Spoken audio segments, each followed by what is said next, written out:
Tonight, we're not here to fix anything, not to understand everything, not to become someone better before you're allowed to rest.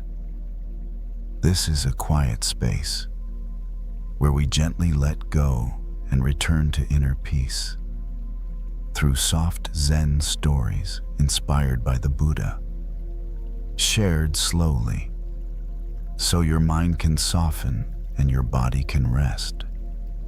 Maybe today asked a little too much from you. Too many thoughts, too many worries, too many small things you tried to hold together. And maybe, just for this moment, you're ready to set them down. Here, you don't need to improve yourself. You don't need to solve tomorrow. You are already enough simply by being here, breathing quietly. Just for a moment. Where are you listening from tonight? Wherever you are, I'm grateful you're here, sharing this quiet space. Let your breath slow, as if it remembers the way home. Let your shoulders soften, like they no longer need to carry the world. Tonight, we'll listen to a simple story. A story from ordinary life, carrying a small thread of Zen and Buddhist wisdom. Not to give you more to think about, but to help you loosen your grip. Because suffering rarely ends by force. It softens when we stop holding it so tightly. There's nothing to rush, nothing to achieve, only a gentle drifting into rest, into stillness. Whether you stay awake or slowly fall asleep, this moment is already enough. And now, we begin tonight's journey with these Zen stories.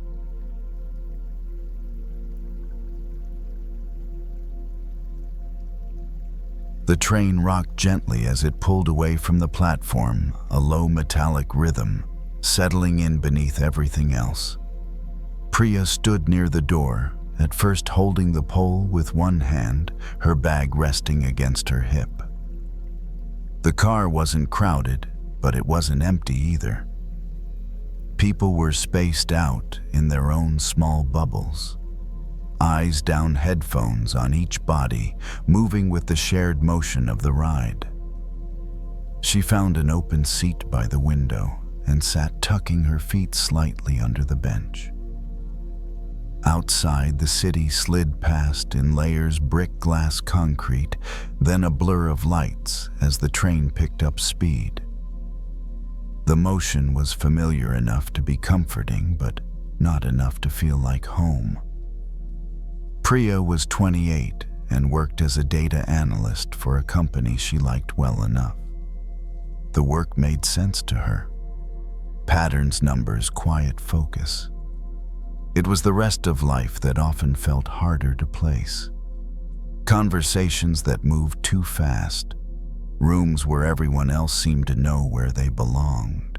Decisions that felt heavier than they looked on paper. She rested her forehead briefly against the cool window glass and watched her reflection drift in and out over the darkening city. It always surprised her how clearly she could feel present and out of place at the same time.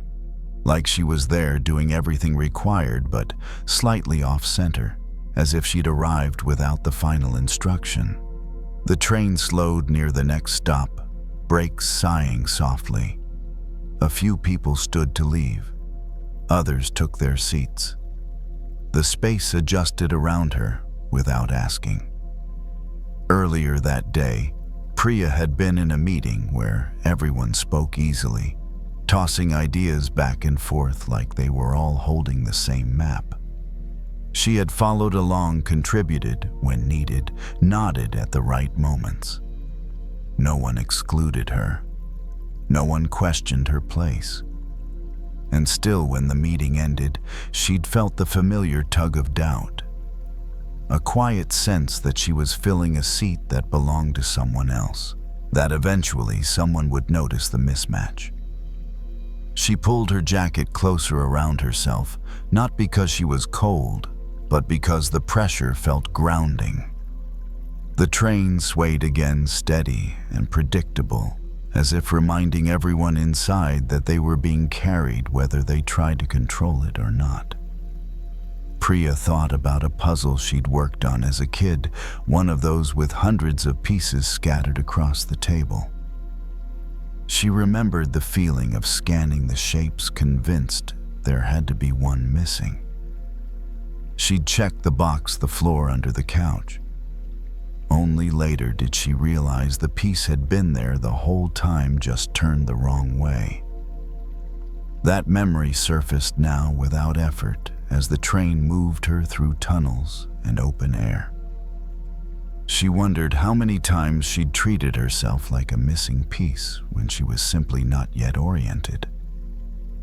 The train emerged above ground lights spilling in through the windows. Buildings gave way to trees for a few moments, their branches streaking past. The rhythm of the ride smoothed her breathing without her noticing. In and out. Slow, uncounted breaths. Priya watched the people across from her. A woman scrolling through her phone. A man staring at the floor, jaw relaxed. Someone humming quietly beneath their breath. None of them seemed to be proving anything. None of them looked like they were trying to justify their presence on the train. They were just here. She felt a soft ache behind her ribs, the kind that came from wanting to belong without knowing where to place that want. For years, she'd believed belonging was something you earned by fitting in just right, saying the right things, choosing the right path, becoming a version of yourself that made sense to everyone else. But the train didn't ask for that. It didn't care who deserved a seat. It simply moved, carrying every passenger equally regardless of their stories. Priya shifted slightly and let her shoulders drop. The tension there eased just a fraction. She didn't feel suddenly included. She didn't feel whole in a dramatic way.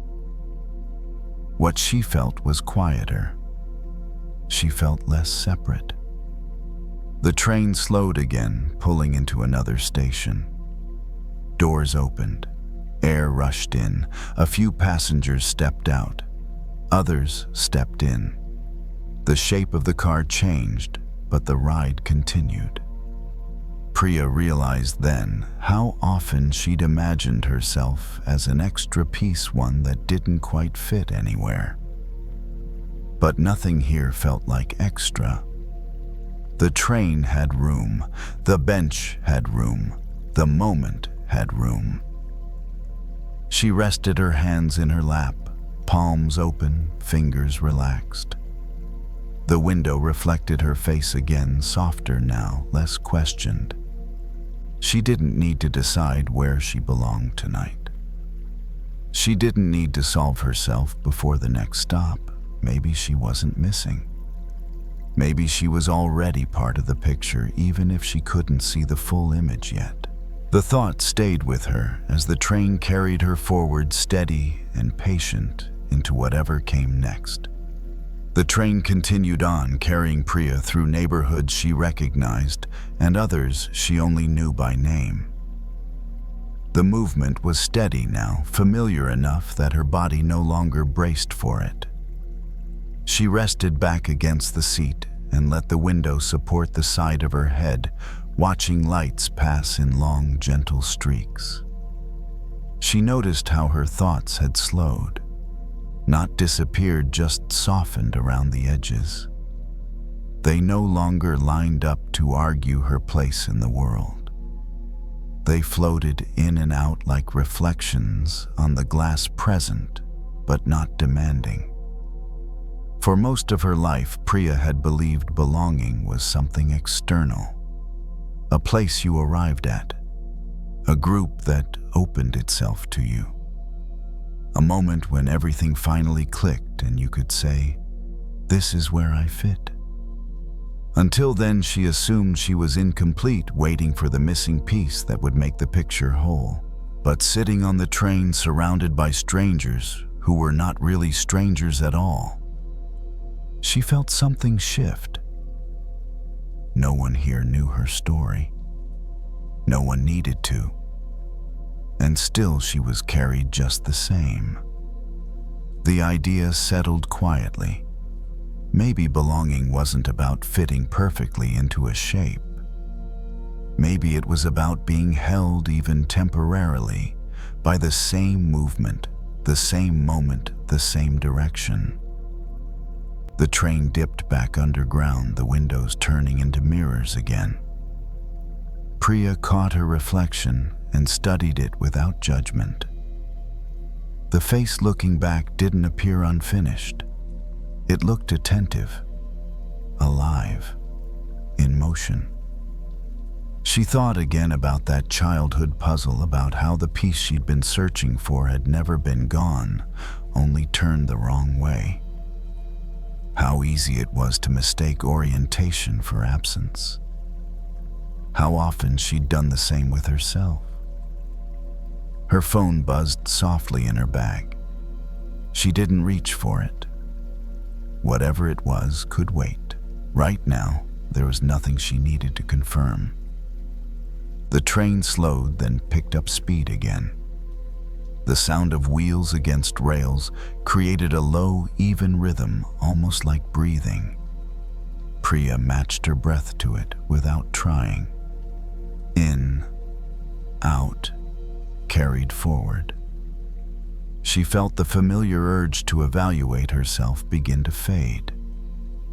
Not because she had answered all her questions, but because the questions no longer felt urgent.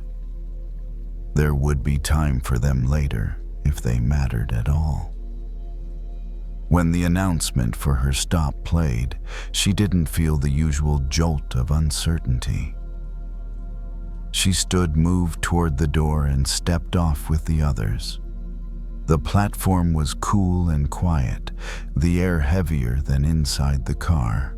The train doors closed behind her, and with a soft, mechanical sigh, it continued on without pause. Priya watched it disappear into the tunnel lights, shrinking until there was only darkness again. She felt a small pang then, not of loss, but of recognition. The train hadn't left her behind. It had simply completed its role. She walked up the stairs and out into the night. The street above was calm, washed in yellow light.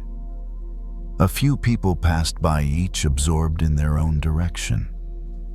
No one questioned her presence. No one measured her pace. As she walked home, Priya realized something else. She had spent years trying to locate the place where she would finally belong, as if it were fixed and waiting. But belonging wasn't stationary. It moved. It shifted.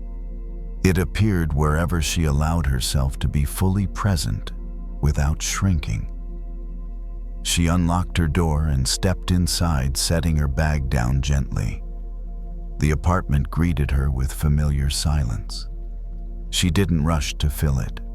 She let it stay quiet. Priya sat on the edge of the couch for a moment, hands resting loosely in her lap. Her body felt heavier now, in the way it does when it trusts the ground beneath it. The day loosened its grip.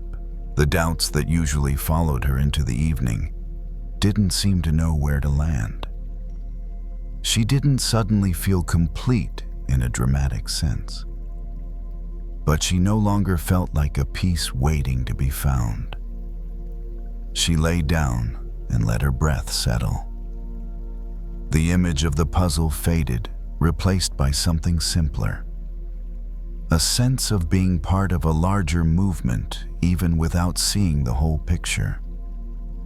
Nothing needed to click into place tonight. Nothing needed to be resolved. Priya closed her eyes, allowing herself to rest inside the truth that had been there all along. She had never been missing. She had always been part of the whole.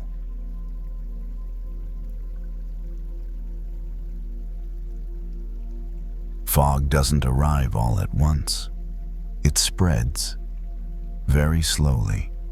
So slowly that if you're not paying attention, you only notice it once. Everything ahead feels a little less clear than before. Ava returned to her hotel room close to midnight. The long flight and the time change had left her body tired in a strange way. Not quite sleepy, not fully awake either. The hotel room felt familiar and unfamiliar at the same time.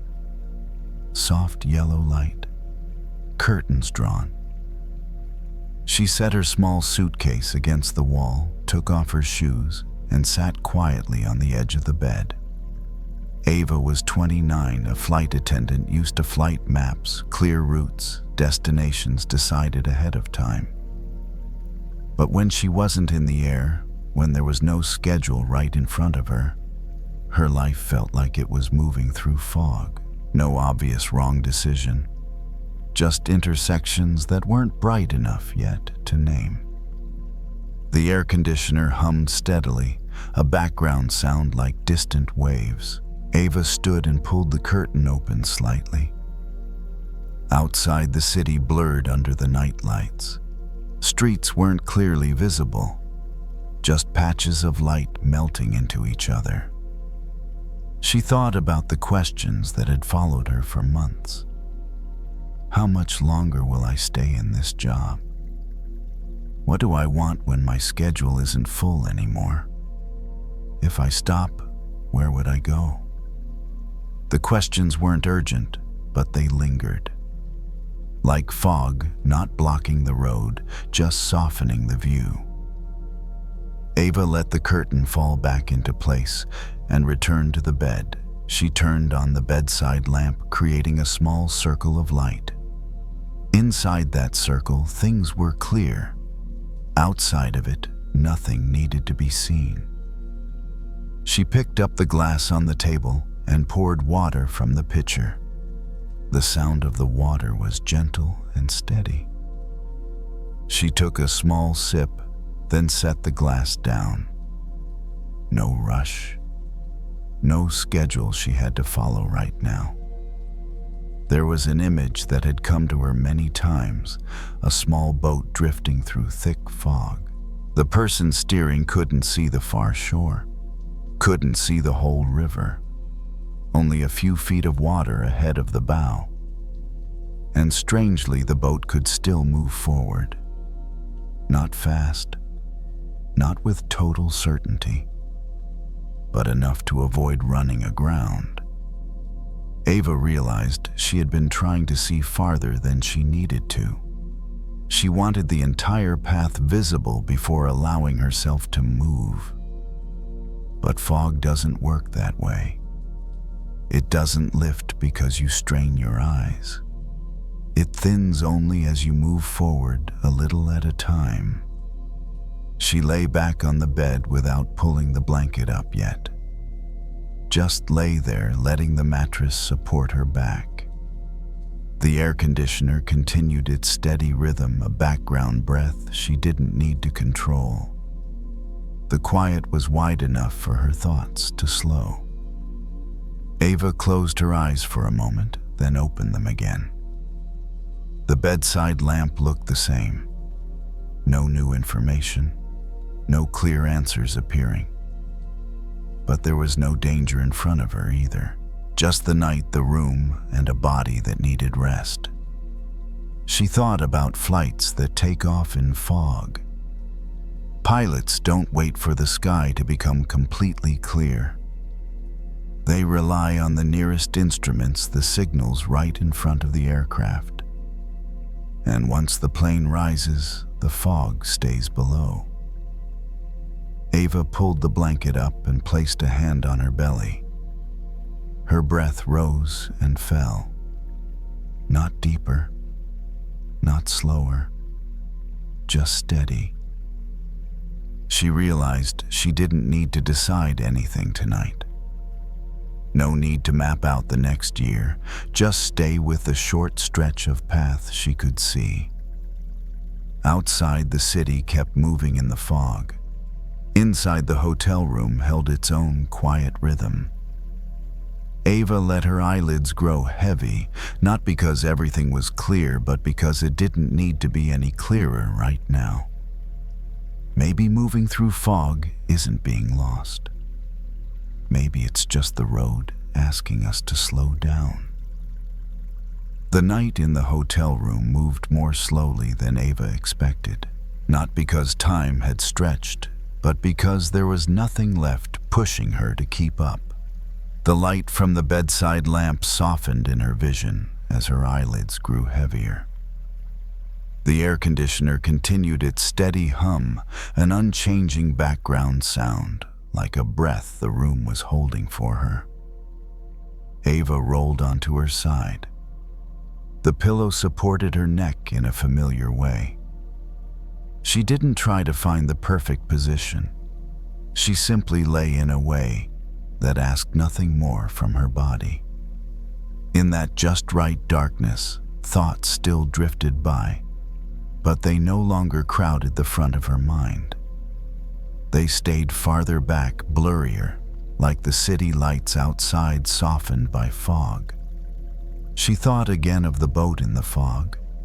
Not a large boat, not a long journey, just a small one moving slowly, steady enough not to tip. The person steering didn't need a detailed map, didn't need to see the far shore, only needed to know which direction the bow was facing and that the water ahead was still deep enough to move through. Ava realized how often she exhausted herself by trying to see farther than the night allowed. During the day, that kind of looking ahead could be useful. But at night, seeing too far often turned into worry. It pulled the future closer than it needed to be, making things that hadn't arrived yet feel as heavy as if they already had. She took in a very gentle breath, then let it out. Not to calm anything, just letting her breath find its own rhythm. There are movements in the body that don't need willpower. When left alone, they know how to return to balance. Outside the window, the city was still there, even if Ava couldn't see it clearly. The roads were still open. The intersections still existed. Not seeing them right now didn't erase them. It simply meant they weren't needed in this moment. Ava remembered the feeling of sitting in the cockpit as a plane prepared to take off in fog. Not everything appeared at once, only the nearest signals, a runway, a few instruments, and the trust that as the plane moved forward, visibility would open up at the right time. She rested a hand on the blanket and felt its familiar warmth. Her hand relaxed, fingers loose. No need to hold on to any decision. Just knowing she was here safe in this room, in this moment. There are phases in life that don't ask us to know where we're going. They only ask us to keep moving slowly enough not to panic. And some nights, continuing simply means allowing ourselves to rest. Ava stopped trying to arrange the future in her mind. She didn't ask what would come next. She didn't force herself to feel calm. She let the night do its work, softening what didn't need to be seen yet, so the rest could rest. Her breathing became more even, not deep, not shallow, just even. With each exhale, her body felt a little heavier, as if being set down piece by piece. If the fog remained tomorrow, she would meet tomorrow then. If the road still wasn't clear, she would follow what she could see. No rush, no need for perfect certainty. Just enough. In the quiet hotel room, Ava let her eyes close fully. The bedside lamp was now only a faint glow behind her eyelids. There was nothing to complete before sleep. Nothing to decide. The boat continued to drift. No need to see the distant shore, only the water ahead still carrying it forward, and the night with all its softness and blur was doing that very well.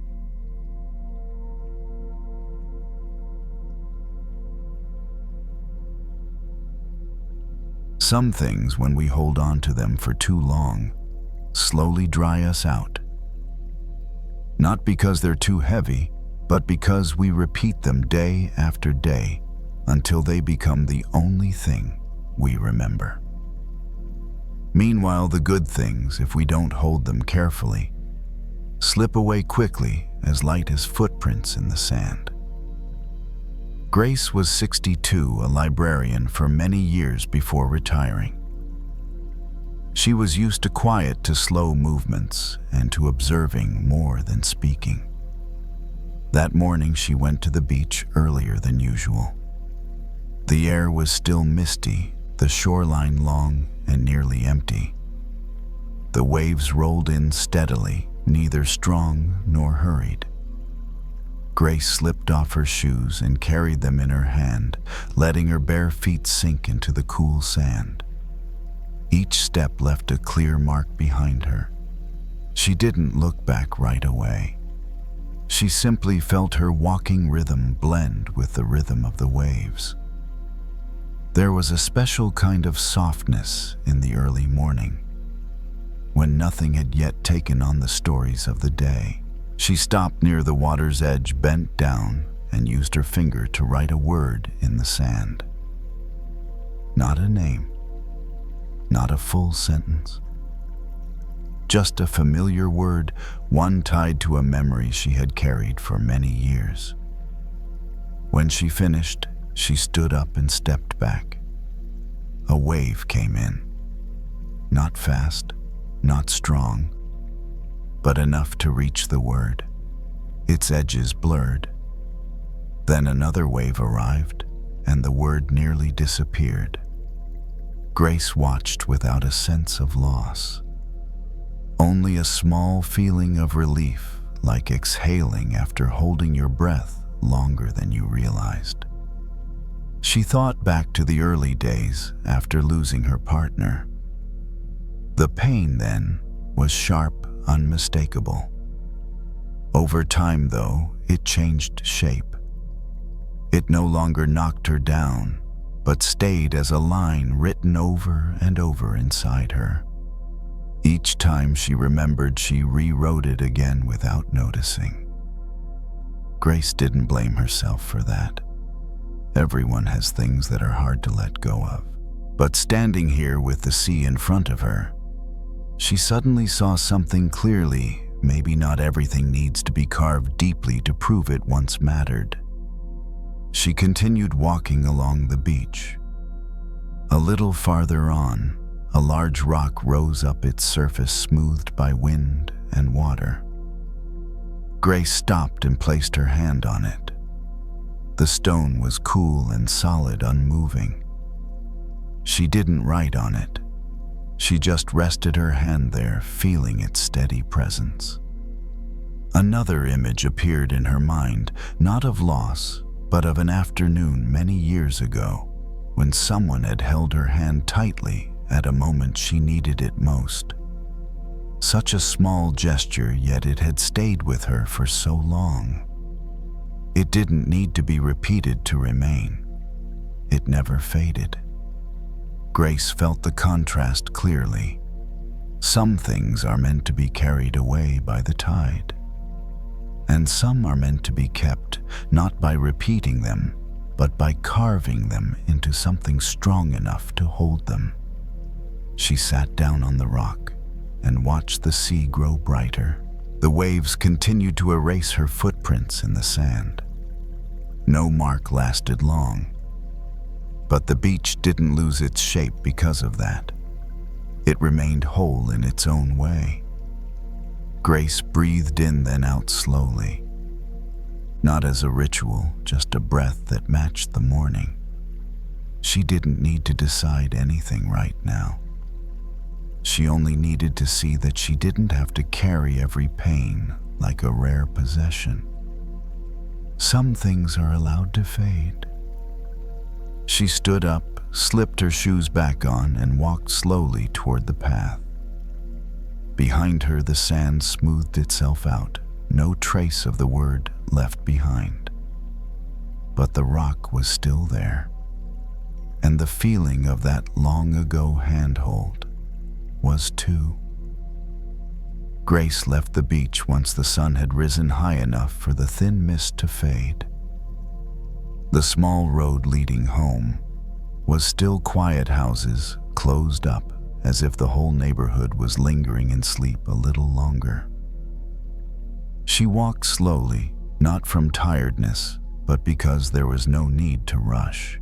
When she reached home, Grace placed her shoes by the door and rinsed her feet under cool water.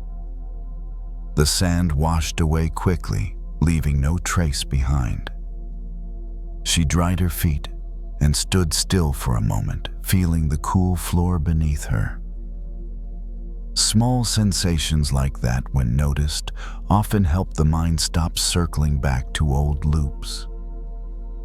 In the living room, morning light slipped through the curtains, stretching long bands across the wooden floor. Grace sat down in her familiar chair by the window. A few old photographs rested neatly on the table. She didn't pick them up. She didn't need to. Those images had been held long enough. She thought about the difference between remembering and clinging. Remembering allows something to have a quiet place in the heart. Clinging drags it everywhere, never letting it rest.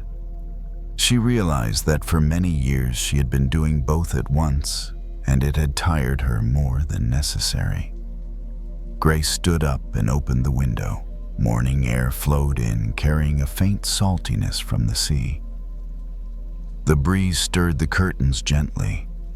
Nothing was disturbed. It was just the soft movement of a new day beginning. She returned to her chair and closed her eyes for a short while. Not to stop her thoughts completely, just to let them pass without sticking. Old images drifted by, then moved on. No need to hold. No need to push away. Grace noticed that the good things in her life had never needed constant repetition to stay real. They were there, solid as stone, even without being named. And the painful things, when allowed to be carried off by the wind, no longer felt as sharp as before. The morning passed slowly. Grace made a cup of tea and set it on the table, watching the steam rise and disappear. She took a small sip, feeling the warmth spread. Nothing remarkable, but enough. As afternoon arrived, the light shifted. Grace didn't return to the beach. She didn't need to. The morning moment was enough to stay with her through the day. It didn't need to be repeated to prove it was real. That evening, Grace prepared to sleep early. She turned off most of the lights, leaving the familiar dim glow. When she lay down, she didn't think about the words she had written in the sand. They were gone. She didn't cling tightly to the good things either. They were already there. Her breathing was steady and light. There was no sense of lack. Nothing that needed to be resolved before sleep. Just a clear distinction between what needed to be let go and what was allowed to remain. If old memories return tomorrow, Grace knows she can write them in the sand again. Not to avoid them, but to give them a way out. And if something kind appears, she knows she can carve it a little deeper without fear of losing it. The room settled into quiet. No conclusions, no reminders. Just someone who had learned where to write and a body finally allowed to rest. And in that stillness, sleep arrived naturally, like waves finishing their work on the sand, while the stone remained quietly in place.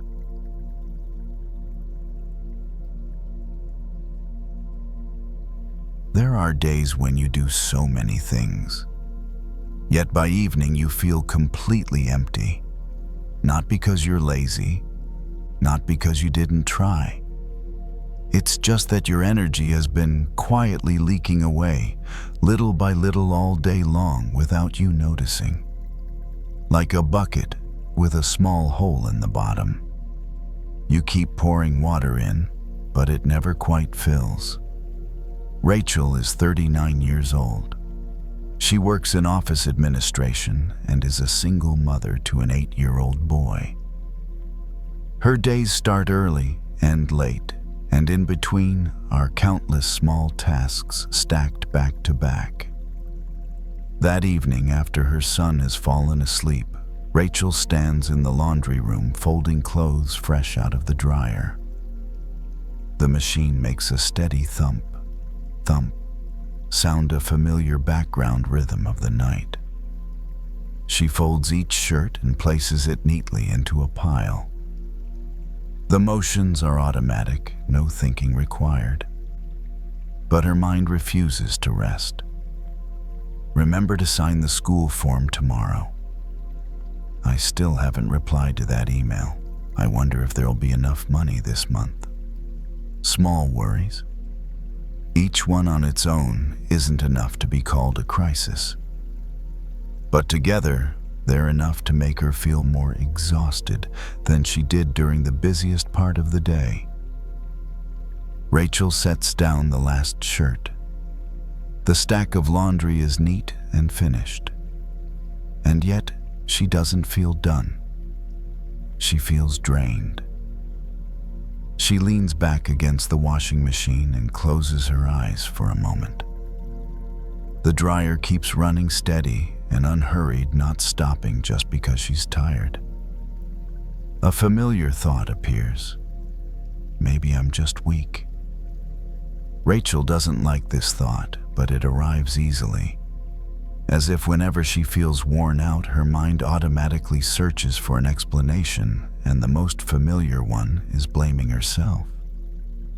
She opens her eyes and looks at the folded clothes.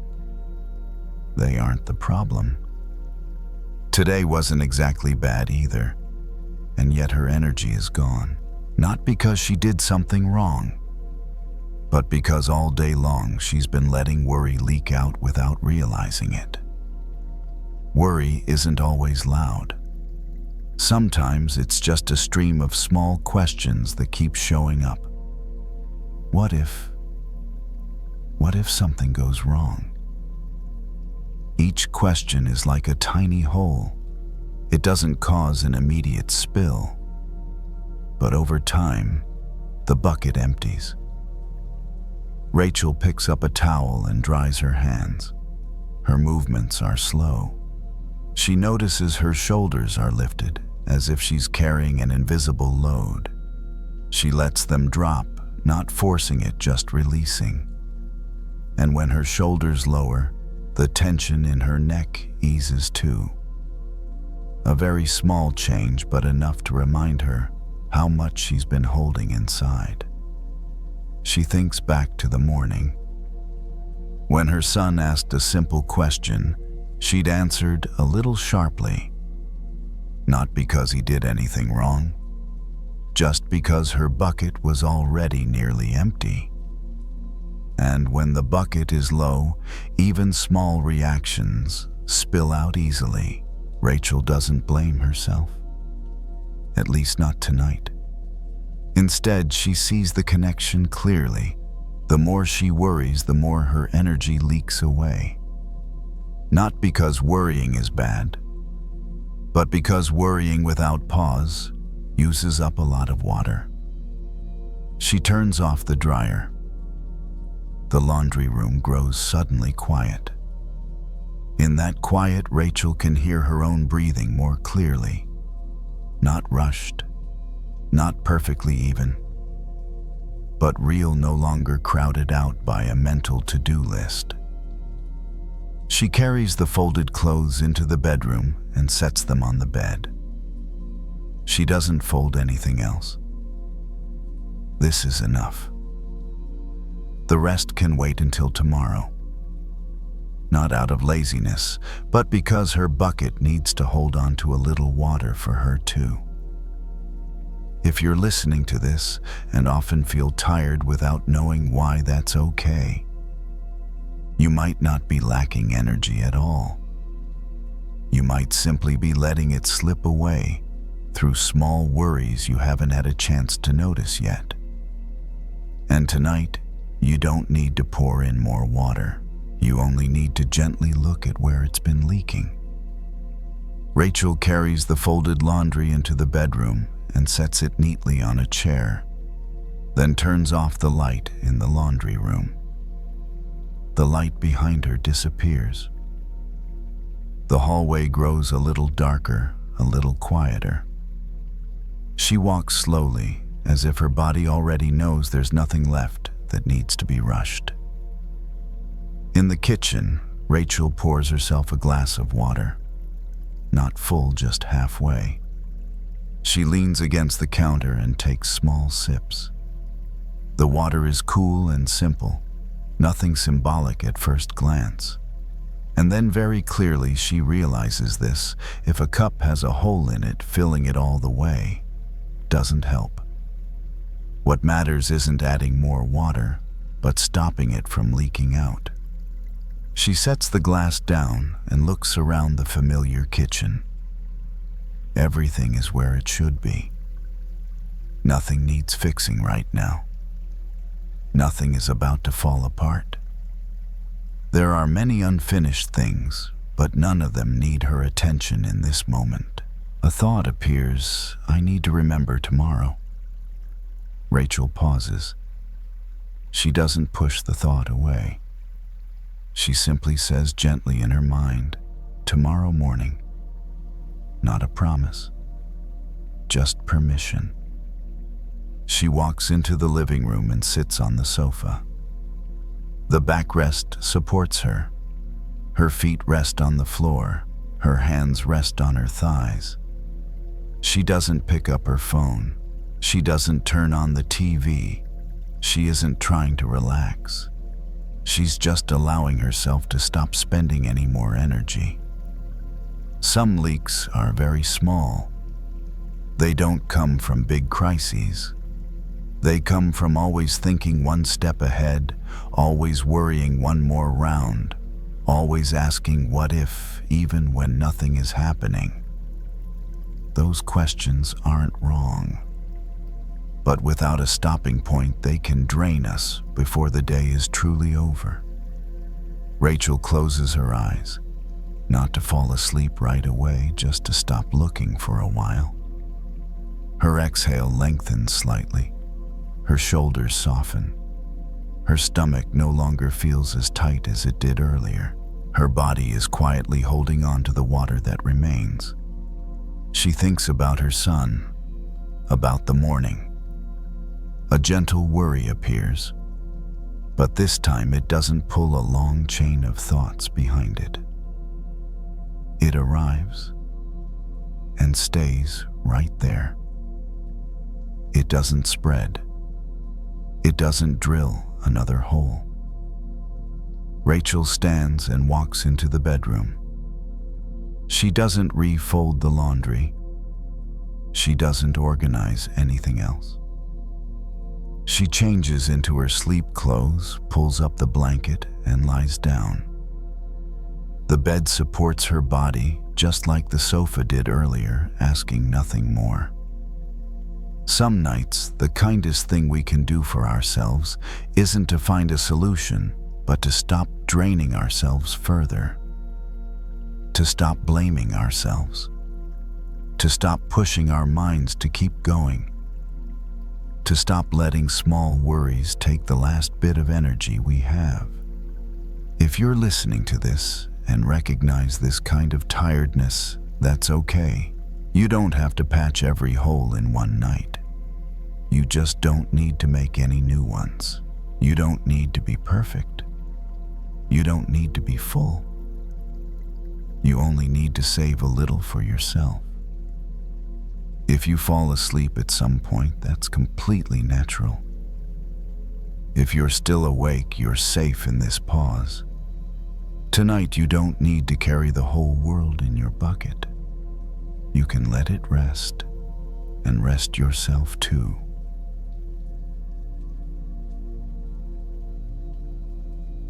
The hotel room was quiet in the particular way only hotel rooms are.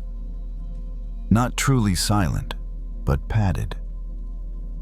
The air conditioner hummed steadily, a low, even sound that felt like it was holding the room together. Ava lay on the bed with one arm draped over her stomach, the other resting along her side, still in her work clothes shoes, kicked off near the door where they had landed. She had arrived less than an hour ago, but the sense of dislocation had already settled in. Different city, same carpet, same heavy curtains, same faint smell of detergent and recycled air.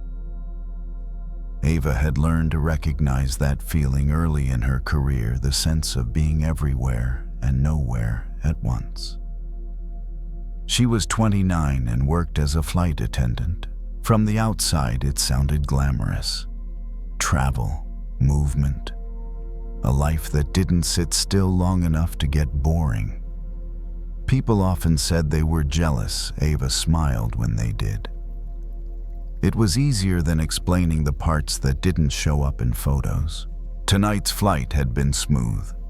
Short conversations, polite passengers, nothing memorable. And yet, as soon as she closed the hotel door behind her, the quiet had pressed in heavier than expected. Ava rolled onto her side and stared at the thin strip of light leaking around the curtain. Somewhere beyond it, a city she barely knew was going about its evening. People meeting friends, people going home, people sleeping in beds that didn't change every few nights.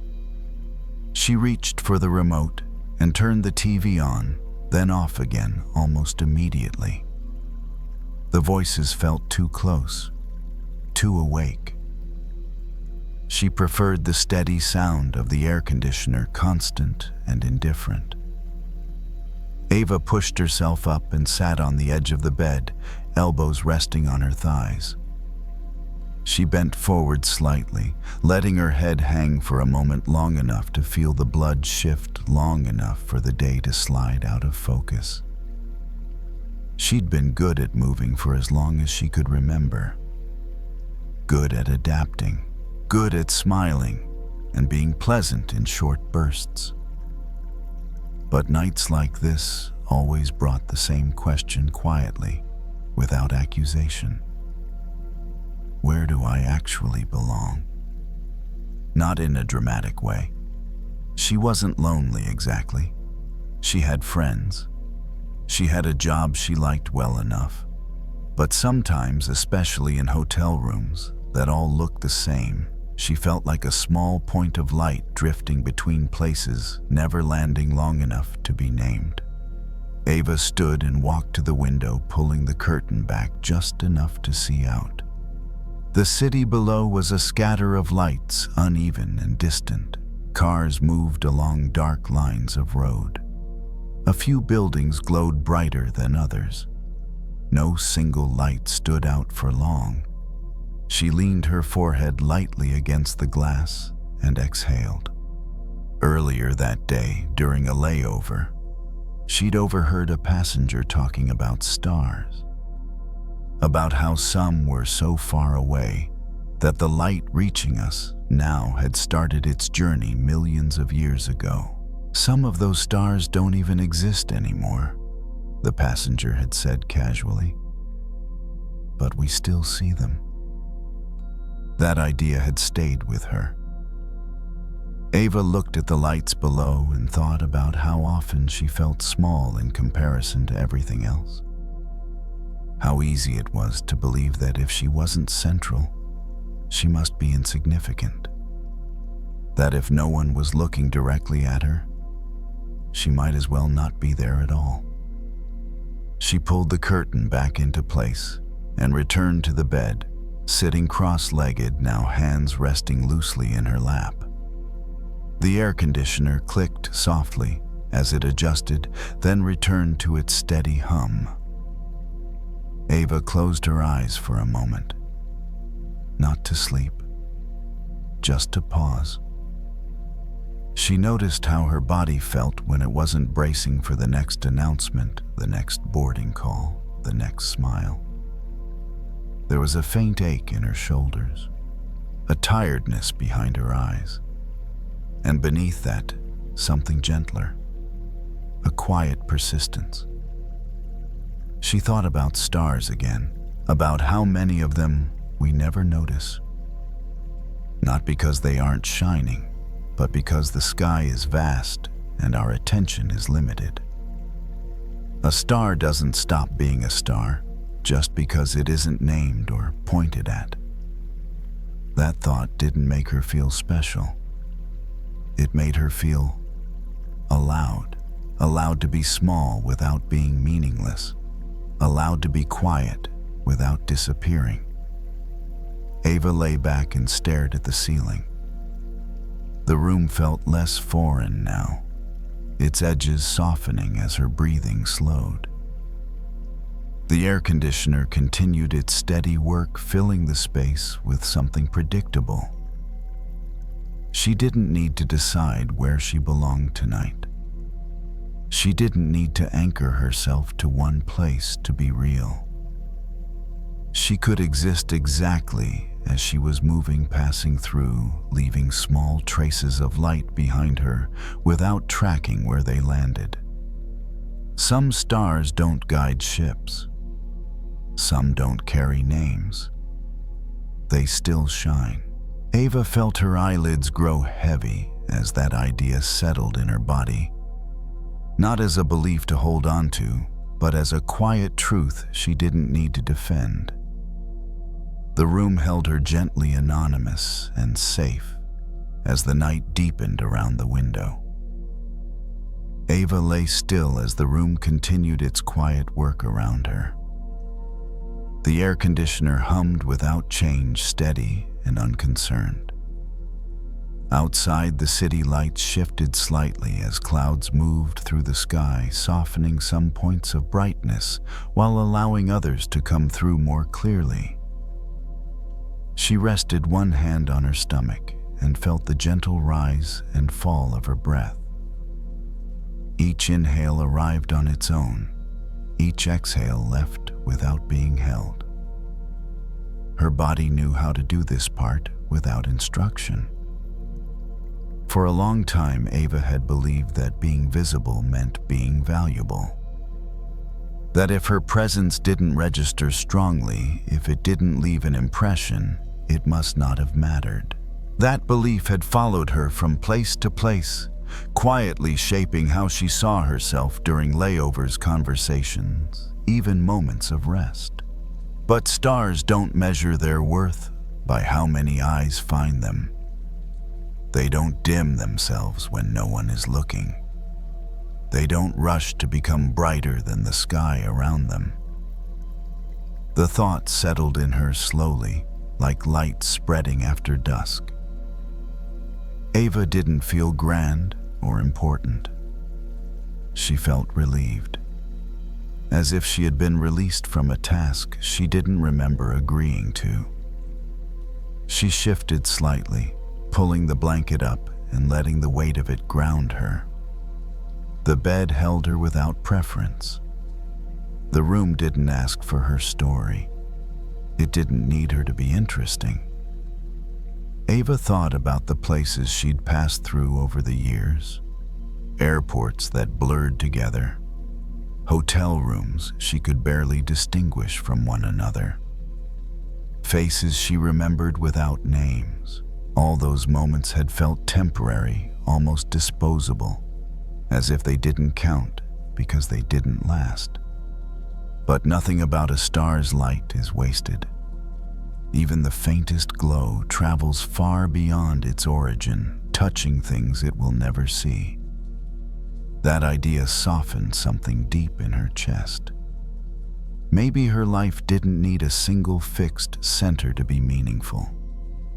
Maybe meaning could move with her, appearing wherever she was willing to be present, even briefly. She closed her eyes and let the darkness behind her eyelids deepen. The city outside continued without her participation. Cars moved, elevators rose and fell. Somewhere a door opened and closed. The room stayed steady. Ava noticed how much quieter her mind had become. The questions about belonging didn't feel urgent anymore. They could wait. They always could. She remembered standing at windows like this before in other cities, other nights, feeling the same smallness and mistaking it for emptiness. Tonight, that smallness felt different. It felt like space, not empty, open. The air conditioner clicked once, then resumed its hum. Ava's breathing matched it naturally, slow and even. The edges of her thoughts blurred, one dissolving into the next without resistance. She didn't need to shine in a particular way. She didn't need to be central. She didn't need to leave a mark she could track. Being here was enough. Shining quietly was enough. Some stars are seen, some are not. The sky makes room for all of them. Ava drifted toward sleep with that understanding resting gently in her body. The hotel room holding her like a temporary sky, neutral, quiet, and complete.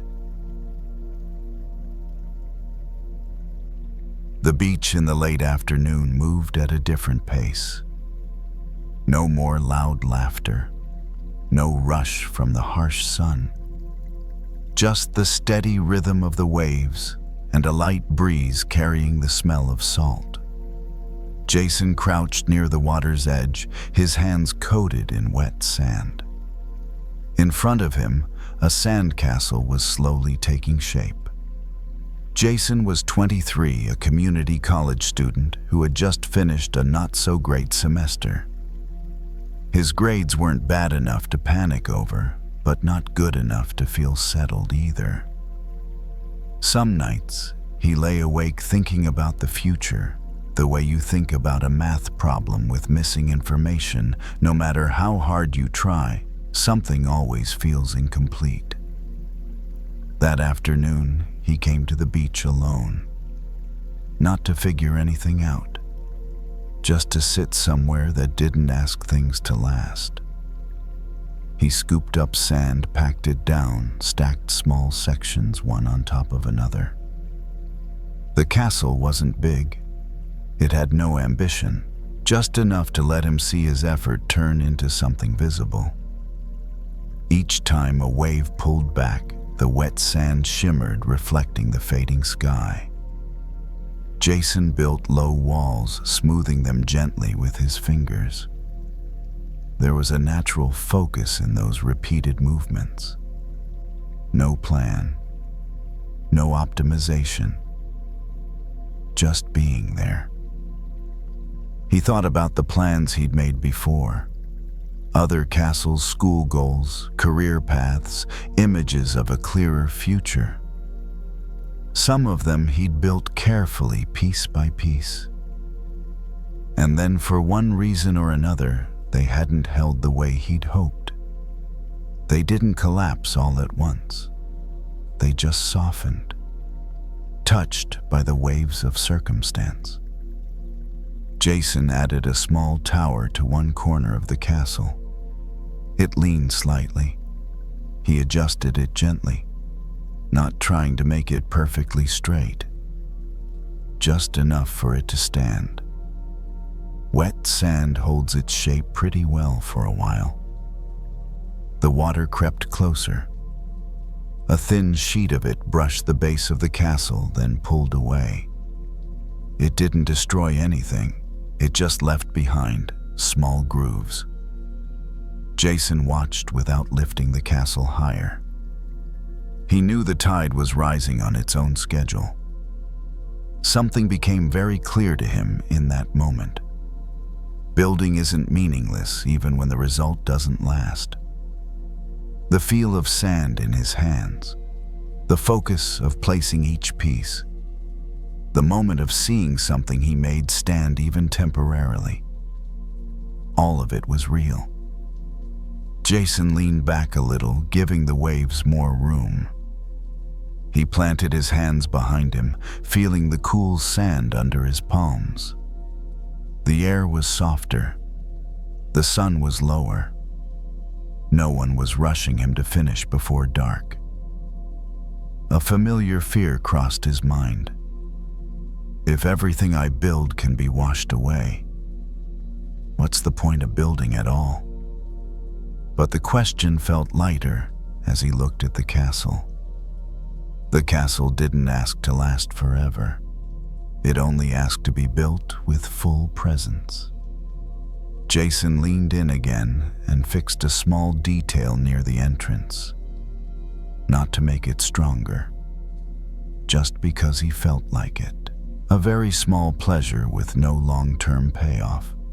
No need for recognition. The waves returned, this time a little stronger. One corner wall collapsed slowly. No drama. The sand loosened and dissolved into the water. Jason didn't reach out to save it. He just watched. His chest didn't tighten the way he expected. There was a brief sense of loss, then it passed. Sometimes we think we're afraid of losing things, when what we're really afraid of is the act of holding on. When the grip loosens, that fear has nowhere to stand. Jason stood up and brushed the sand from his pants. He looked at the castle once more. It was still there, even with a corner gone. Enough to see that care had gone into it. Enough to know he had built it honestly. The sky shifted colors. The breeze grew cooler.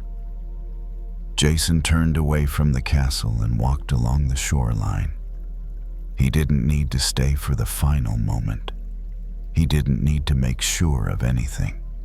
He knew the waves would do their work, and somehow, that knowledge made his steps feel lighter.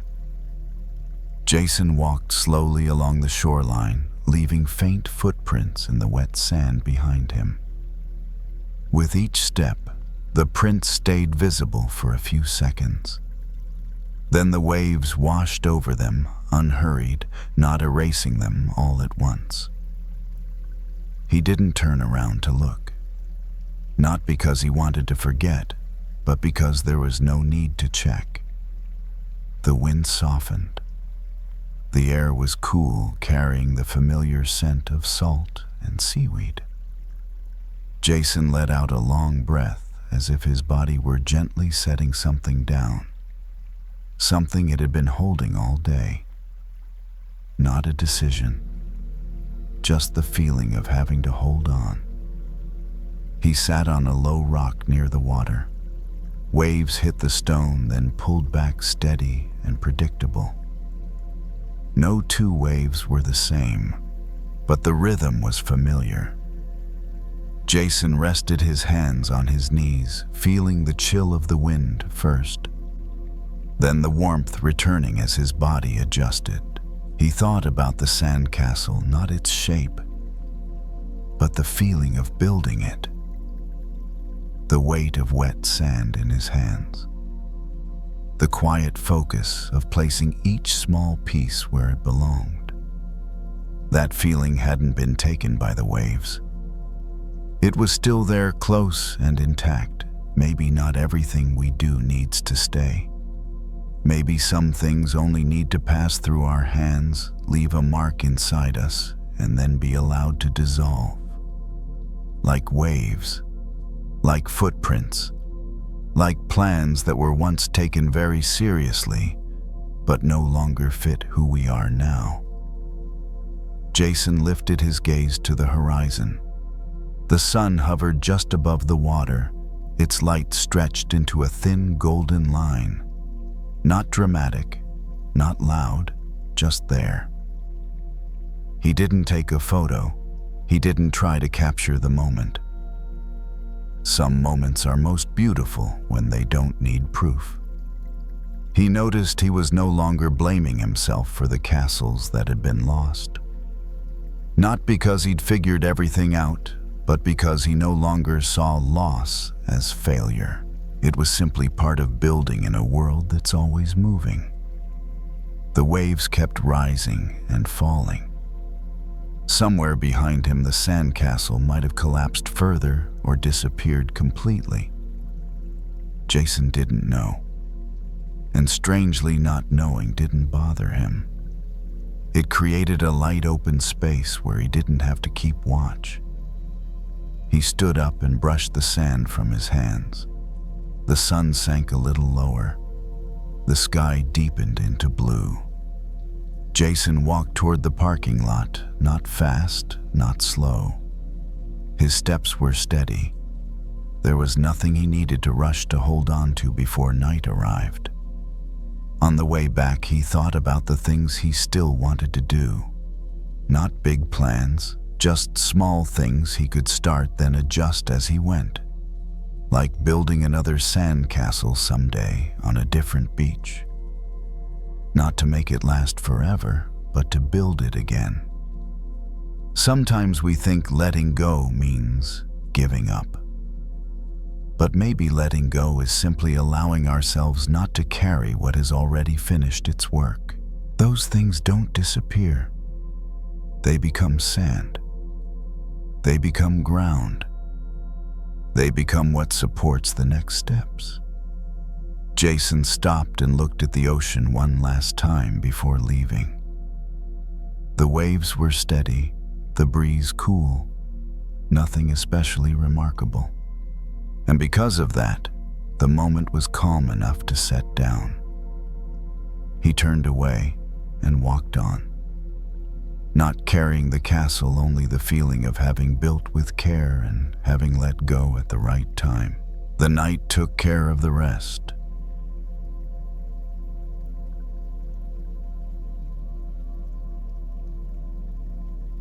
Some doors don't need to be locked from the outside. They close very softly, almost without a sound. And then we get so used to being inside that we forget we ever had the key. Ben was 31, working in startups, living alone in an apartment that was darker than it needed to be.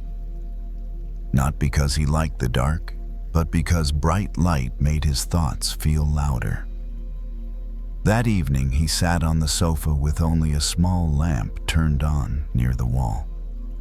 The warm yellow light reached the ceiling enough to give the room shape, but not enough to demand his attention. Ben's phone rested in his hand. The screen lit up, then went dark. Lit up, then dark again. Old notifications. Messages he hadn't replied to. Emails he had read but never reopened. He didn't act on any of them. He just held the phone like holding a thread that connected him to a place he didn't want to return to. There was someone Ben hadn't forgiven. Not because that person hadn't apologized. The apology had come long ago. Short, clear, no excuses. But inside Ben, the door stayed closed. Not to punish anyone, only because he was afraid that if he opened it, everything would rush in at once. He had thought about it many times. About keeping distance. about protecting himself. And in a way, he had succeeded too well. So well that there was no one else left in that space with him. Ben set the phone down on the table, then picked it up again. He had done this for many evenings in a row, as if holding it meant he was still in control of the story. But every time the screen went dark, the room felt larger and the silence more noticeable. He stood up and walked to the window. Outside, the city was still moving. Car lights stretched into long lines. No one knew he was standing there. No one was waiting for him to respond. The thought felt both relieving and sad. Ben remembered the first time he decided to close the door. There was no ritual, no announcement, just an evening much like this one, when he felt too tired to keep explaining, too tired to keep hoping. And so he closed it slowly, firmly. At first it felt like safety, like being in a room where no one could interrupt. But over time, the room stayed the same while he changed. The air grew heavier. The distance between him and the world stretched longer. Ben returned to the sofa and sat down. He unlocked the phone, looked at the screen, then locked it again. A small click echoed in the quiet. The sound made him pause, not because it was loud, but because it was familiar. Familiar enough that he'd never really noticed it before. He tried something very small. He didn't open an app. He didn't read a message.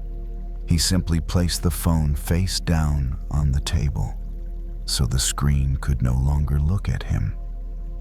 A sense of emptiness appeared right away, like closing a side door and suddenly realizing how quiet the main room is. Ben rested his hands on his thighs. His shoulders were tight. He let them drop slightly, not to relax, just because they were tired. In that moment, he noticed something that surprised him. This door might never have been locked from the outside at all. No one was standing guard. No one was holding the key.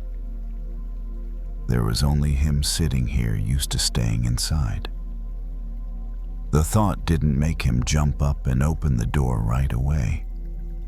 It simply created a small opening, just enough to let the space feel less suffocating. Ben leaned back into the sofa. The yellow light was the same. The room was the same. But the feeling of being trapped wasn't as solid as before. It shifted into a quiet question: if I open the door, what's the worst that could happen? He didn't answer the question. He didn't need to. Tonight wasn't the time to decide. It was enough to know that the door wasn't a wall, and that the thickest walls are sometimes built from habit alone. Ben closed his eyes for a moment, not to sleep, just to stop seeing the door. When he opened them again, the room hadn't changed, but the tightness in his chest had eased just a little. And that alone was enough to make this evening feel less like a sealed prison than it had before. Ben stayed seated on the sofa a little longer. There was no urge to do anything next. Without the phone clenched in his hand, his palms rested empty on his thighs, but the emptiness wasn't as uncomfortable as he'd imagined. It felt like taking off a heavy jacket and realizing the room temperature is just right. He stood and walked into the kitchen. He didn't turn on the overhead light, letting the glow from the living room spill in instead. Ben poured himself a glass of water and took small sips. The coolness slid down his throat, waking his body slightly, but in a gentle way. He didn't need more caffeine. Tonight he didn't need to stay alert guarding anything. When he returned to the living room, Ben noticed the door to the balcony. It was closed but not locked. He looked at the handle for a moment. He didn't step closer. He didn't try to open it. He just looked. And for the first time in months, the thought "I'm stuck" didn't arrive with that image. He remembered the early days after the inner door had closed. Back then he believed he was protecting a wound. And maybe he was. But over time, the wound had changed. It no longer needed the same level of guarding. He just hadn't updated the way he was living with it. Ben went back to the sofa and sat down again. His back settled into the cushion legs stretched out. This wasn't a defensive posture. It was the posture of someone resting. His breath moved in and out steady. No counting, no adjusting. Nothing here was threatening him. He thought of the other person briefly. No clear image, no specific words. Just a faint presence. He realized he didn't need to decide about forgiveness right now. He only needed to stop imprisoning himself inside an undecided moment. Some doors don't need to be thrown wide open for us to feel freer. It's enough to know they can open. Enough to stop leaning our weight against them all day long. Ben stood and pulled the curtain back a little. The city outside was still lit. No one noticed whether he opened the curtain or not. A light breeze slipped through the gap, bringing in cool air, a small exchange between inside and out. He went to bed. He didn't bring the phone with him. He didn't bring the old story either. When he lay down, his body responded quickly. The blanket rested over his shoulders. The temperature was just right. Nothing else needed arranging. Ben closed his eyes. He wasn't trying to sleep. He let his eyelids grow heavy with the rhythm of his breath. The door in his mind wasn't fully open, but it wasn't sealed shut anymore. Light wasn't flooding in, but air was moving. If tomorrow he still isn't ready to step outside, that's okay. No one is counting the days he spends in or out. There's no sentence waiting. Some processes don't need speed. They just need the lock to be gone. The room was quiet. No sound of bolts, no click of locks. Just a man who was no longer holding himself as tightly as before, and a body allowed to rest in a space that finally felt wide enough. And in that gentle, loosening sleep arrived, without needing to pass through any door at all. There are moments when you've already gotten on the ride, already taken your seat, and yet your body still refuses to rest. Not because the ride is rough, not because the road is difficult. It's just that you're still carrying your baggage on your shoulders even though you don't need to anymore.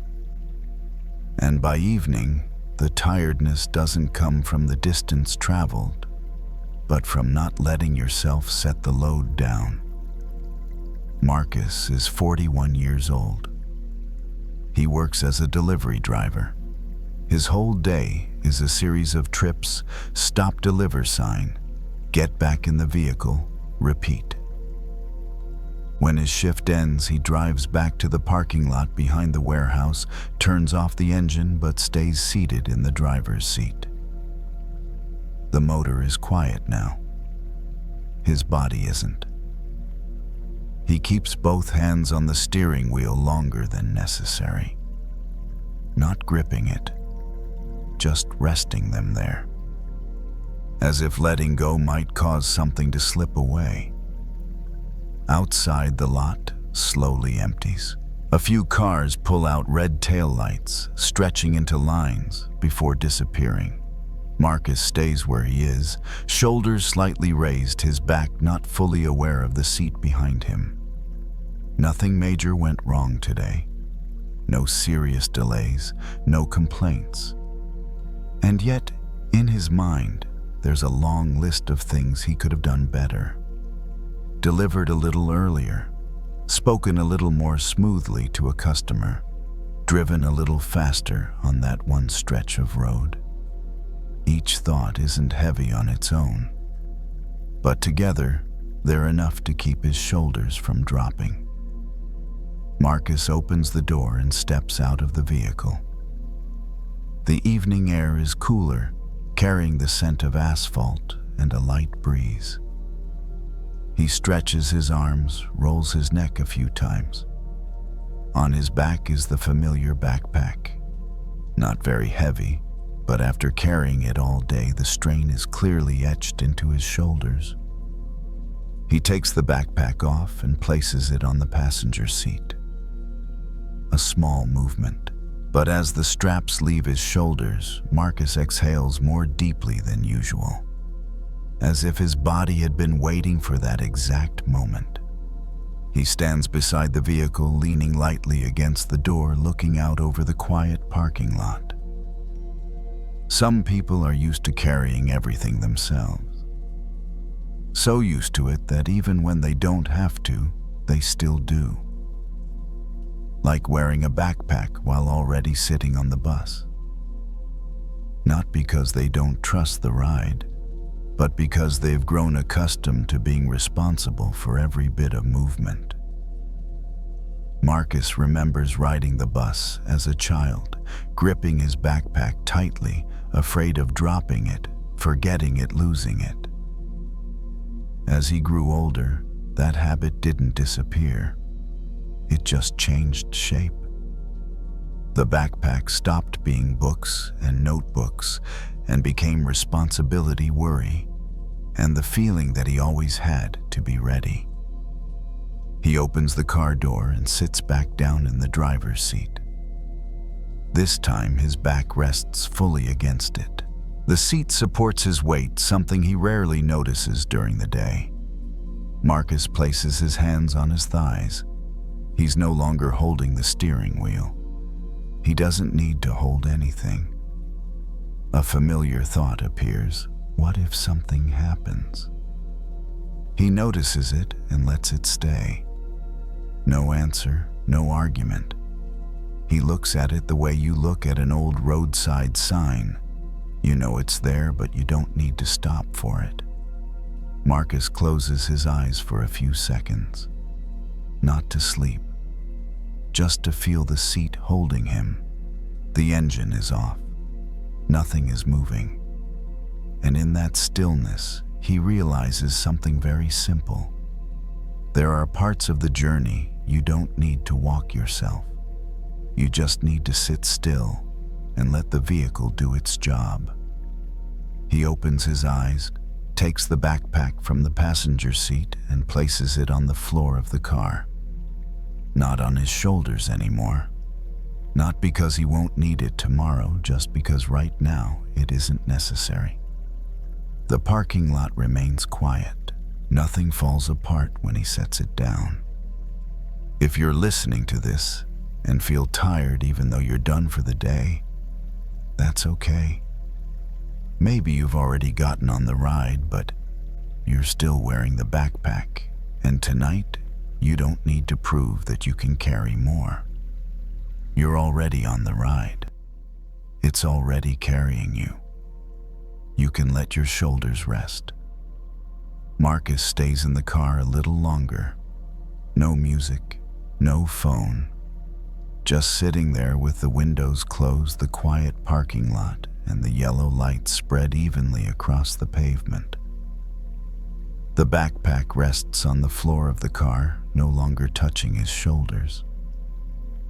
The brief sense of emptiness passes quickly, replaced by a lightness he didn't expect. He leans further back into the seat. The car supports his full weight, his back, his hips, his shoulders. When he doesn't have to hold himself up, his body naturally finds a more comfortable position. A long exhale leaves him, not forced, just happening. Some days we believe that if we stop carrying everything, things will fall apart.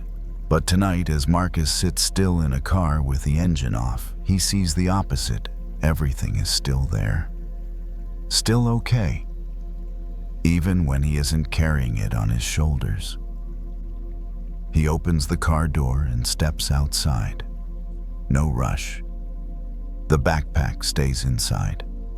He locks the door and stands there for a moment looking around. A light breeze moves through. Distant insects hum. There's no sound asking him to react. No task waiting for him. Marcus walks toward his own car parked in another part of the lot. The path is short and familiar. When he gets in, he doesn't put the backpack on again. He places it on the back seat instead. A small decision, but his shoulders feel lighter immediately. The car rolls forward. Streetlights pass one by one, steady and calm. Marcus drives a little slower than usual. Not because he's tired, just because there's no need to hurry. In the rearview mirror, the cars behind him aren't pressing. The road is wide enough for him to move at his own pace. A thought shows up. Should I squeeze in one more task? Marcus notices it and lets it drift past. Right now, the car is doing its job, and his only job is to sit there, hold the wheel gently, and allow himself to be carried. When he gets home, Marcus parks by the entrance. He turns off the engine and stays still for a few seconds. Inside the house, the lights are off. No one is waiting for an explanation. No one needs him to keep trying. He opens the door, steps inside, and leaves the backpack near the entrance, not carrying it deeper into the house. In the living room, Marcus sits down on the couch. The backrest supports him just like the car seat did earlier. His body seems to remember how to be held again without bracing, without tightening. If you're listening to this and recognize how used you are to carrying everything yourself, that's okay. Many people grow up believing that holding it all together is what keeps them safe. But tonight, you can try something different. Let the ride carry you a little farther. You don't have to put everything down. Just the things you don't need to carry into sleep. Marcus stands and walks into the bedroom. He changes clothes, turns off the light, and lies down. When his head meets the pillow, his shoulders are no longer as tight as they were earlier in the car. His body remembers how to rest. If you fall asleep at some point while listening, that's completely okay. If you're still awake, you're still moving in a very safe rhythm. Tonight, you're already on the ride. It's already carrying you. You can leave the backpack behind and let your shoulders rest for a while.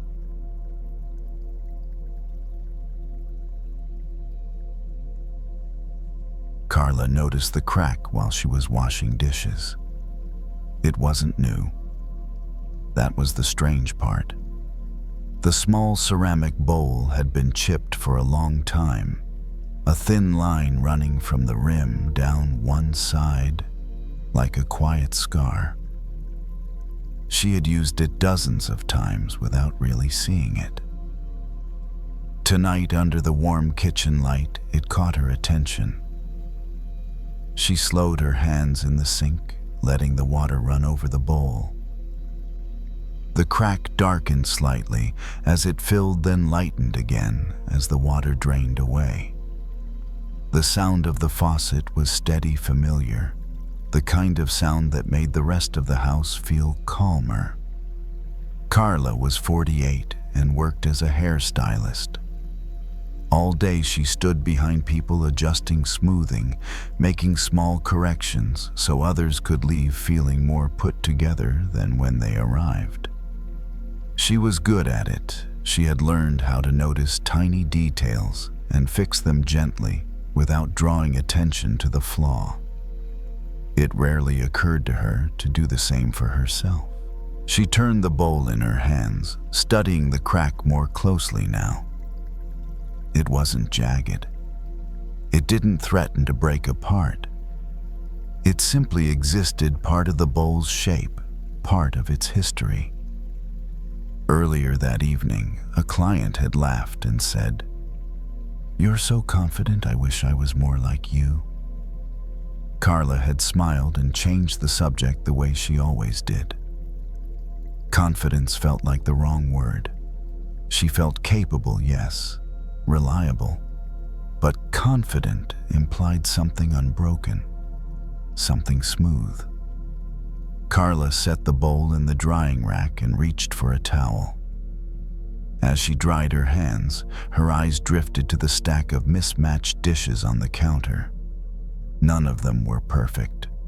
Small chips, faded patterns, items collected over years rather than chosen all at once. She had always liked it that way. A kitchen that looked lived in. And yet, when it came to herself, she held a different standard. She noticed every crack, every place where she felt she should have healed faster, known better, been stronger by now. The faucet clicked off. The kitchen settled into a deeper quiet, broken only by the soft ticking of the clock above the fridge. Carla leaned her hip against the counter and let her shoulders relax forward. She thought about the word flawed, how easily it attached itself to people. How often she had described herself that way in her own head, as if a crack automatically meant something was damaged beyond use. Carla picked the bowl up again and held it at eye level. The light caught the glaze unevenly along the crack, creating a faint line of reflection. It wasn't ugly. If anything, it made the bowl more interesting, more honest. She remembered something she had read years ago about old pottery in Japan. How cracks were sometimes repaired with gold, not to hide the break, but to highlight it. The idea had stayed with her, even if she couldn't remember the name for it. The bowl in her hands hadn't been repaired with gold. No one had tried to make the crack beautiful. And still, it held water. It held food. It did exactly what it was meant to do. Carla felt a familiar tightening in her chest, the kind that came when she thought about her own past. Relationships that hadn't lasted. Choices she replayed late at night, the quiet belief that if she were less marked, life would have gone more smoothly. She set the bowl back down carefully and rested both palms on the counter. The surface was cool, solid, trustworthy. She took a slow breath and let it out without shaping it. What if being whole didn't mean being uncracked? What if it simply meant being able to hold what life placed inside you? The thought didn't demand an answer. It stayed there like the bowl on the counter, waiting to be noticed. Carla turned off the kitchen light and left the room dim, letting the glow from the living room spill in instead. The crack in the bowl was harder to see now, but she knew it was still there. And for the first time that evening, that didn't feel like a problem. Carla left the kitchen and moved into the living room, not turning on any more lights. The house felt different in the dimness, softer, less demanding. Shadows settled into corners without being asked to explain themselves. She sat down on the couch and let her back sink into the cushions, arms resting where they fell. The image of the bowl stayed with her, not as a symbol she needed to analyze, but as a quiet presence, something ordinary that had done its job without pretending to be untouched. She thought about how often she had treated her own life as if it were supposed to look unused.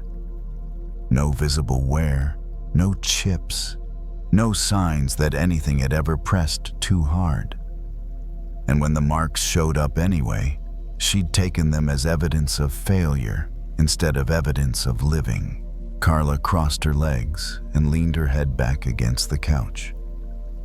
The fabric was worn smooth in places, shaped by years of use. She liked that about it. It held her without trying to impress her.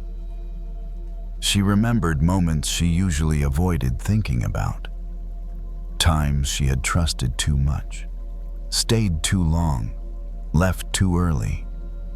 None of them felt sharp tonight. They felt distant, like old weather that had already passed through. The bowl hadn't cracked because it was weak. It had cracked because it had been used, held heat, held weight, been part of countless small moments that mattered enough to leave a trace. Carla felt something ease in her chest as that understanding settled. She didn't need to repair herself to be acceptable. She didn't need to hide the places where life had pressed in. Those places didn't cancel her usefulness. They explained it. She stood up and walked back into the kitchen, drawn there without urgency. The bowl sat quietly in the drying rack, a thin line visible along its side. Carla lifted it again, feeling its familiar weight in her hands. It was steady, reliable. She filled it with water and carried it carefully to the sink. The bowl held the water without leaking, without protest. The crack didn't compromise its purpose. It simply told a story. Carla set the bowl down and turned off the remaining light. The kitchen faded into shadow, leaving only the faint outline of shapes she knew well. She didn't need to see everything clearly to trust it. In the bedroom, she changed into something soft and loose movements, slow, unhurried. The mirror caught her reflection briefly. She didn't look away. She didn't search for flaws. She just saw a woman who had been shaped by years of showing up. Carla lay down and pulled the blanket over herself, letting the weight settle across her shoulders. Her breathing slowed naturally, without direction. The day began to loosen its hold. She thought again of the pottery repaired with gold, the way cracks were honored instead of hidden. Not because suffering was beautiful, but because survival was honest. Maybe wholeness wasn't about returning to an unmarked state. Maybe it was about holding everything past present memory without falling apart. Carla felt her thoughts grow quieter, edges blurring. The crack no longer felt like something that needed attention. It simply existed, integrated, complete in its own way. The house rested around her, familiar and imperfect. The night moved forward without expectation. Somewhere the bowl waited in the kitchen, ready to be used again tomorrow. Carla closed her eyes, allowing herself to rest, without fixing, without correcting, without pretending to be unbroken. Nothing needed to be repaired tonight. Nothing needed to be hidden. She drifted toward sleep whole, not because she was flawless, but because she was still here, still holding still enough. Winter doesn't always arrive with snow. Sometimes it comes as cold wind slipping through your collar, as gray skies that linger for days, as the quiet sense that everything has slowed down without any announcement. Holly stood at the bus stop, pulling her scarf tighter around her neck. It was already dark earlier than in other seasons. Streetlights flickered on their pale yellow glow, reflecting off the damp pavement. The wind wasn't strong, but it was enough to let the cold creep into every small opening. Holly was 33, a nursing assistant used to taking care of others. Her shift had ended late, her body tired, her mind empty in that specific way that comes from giving too much of yourself in one day. She stood still, not stamping her feet for warmth, not checking her phone. Just standing there, letting time pass in the cold. The bus stop was quiet. A few people stood spaced apart just far enough. No one spoke. Only the wind and the distant sound of passing cars. Holly breathed out. A thin cloud of vapor appeared, then disappeared almost instantly. She watched it, then let her eyes rest. Some seasons in life feel like a long winter. Not because something is wrong, but because nothing is growing. No clear progress. No sign that warmth is on its way. And what exhausts people most isn't the cold itself, but the fear that it might never end. Holly thought about the past few months. Shift after shift. Coming home after dark, waking up to gray mornings. She wasn't sad in a dramatic way, just quietly worn down like ground that's been frozen for too long. She wrapped her scarf tighter and pulled her sleeves down. A natural reflex. Protection. Warmth. In the cold, the body knows what to do, even when the mind hasn't caught up yet. The bus hadn't arrived. The digital sign blinked, showing a few more minutes. Holly didn't check it again. A few minutes or 10 wouldn't change anything. She stood there listening to her breathing, which grew steadier once she stopped trying to warm herself by constant movement. Someone walked past, leaving behind the faint smell of a damp coat. A car splashed through a puddle, sending up a few drops. The city kept living through its winter, without complaining, without apologizing. Holly remembered past winters. Some had been long, some had felt endless, and yet somehow they had passed. Not in a single day, not with a dramatic sign, just one morning when the light felt slightly different, the wind less sharp, and she realized she'd made it through the coldest part. She slipped a hand into her coat pocket and touched her knitted gloves. She didn't put them on yet, just touched them. The softness eased the numbness in her fingers a little. A very small warmth, but real. There are fears that whisper, what if it stays like this forever? What if I've gone too far into winter? But winter doesn't ask for answers. It only asks to be walked through one day at a time. Holly looked up at the sky. No stars, just a deep gray stretch. She didn't search for signs of spring in this night. She didn't need to. Night isn't meant to promise anything. It only needs to be quiet enough to stand within. The bus appeared at the end of the street, its white headlights cutting through the dark. It arrived neither sooner nor later than expected. It arrived when it arrived. Holly stepped on, tapped her card, and found a seat near the window. The seat was cold at first, then slowly warmed. She leaned her head against the glass. Her breath fogged a small patch. Outside, the scenery moved past, slowly blurred. Holly didn't try to see it clearly. She didn't need to know exactly where she was passing, only that she was moving. There's something strange about winter, even when everything looks still. Something is always flowing underneath, like roots beneath frozen soil, like water moving under ice, unseen but never stopped. Holly closed her eyes, not to sleep, just to stop meeting the cold with her gaze. As the bus warmed, her body loosened slightly.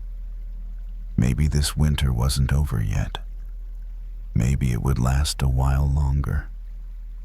But that didn't mean it was all there would ever be. The bus moved on at a steady pace, the low hum of the engine like a large heartbeat, keeping the space from falling too quiet. Holly leaned against the window. Her breath fogged the glass once more, then slowly faded. She didn't wipe it away. She let the mark disappear on its own, the way many things in life do when they aren't held on to. Outside, streetlights passed one by one. Light brushed her face, then slid away, never staying long. Holly didn't count them, didn't track them. She let her eyes rest, letting her body be carried without having to stay alert. As the bus warmed, her shoulders dropped, not because she decided to relax, but because the cold that had made her hold herself tight at the stop was no longer pressing in the same way. Some kinds of letting go happen naturally when the conditions change. Holly thought of winter as a necessary pause. No one chooses it. No one schedules it. But when it comes, the body adapts, adding layers, slowing down, staying closer to warmth. Maybe the mind needs similar things. Not big solutions, just small adjustments that make it possible to get through. She remembered a morning from years ago when winter had just begun to turn into spring. There hadn't been dramatic melting, just a shift in light, windows that felt less cold to the touch. And she had known, without needing proof, that the hardest part was behind her.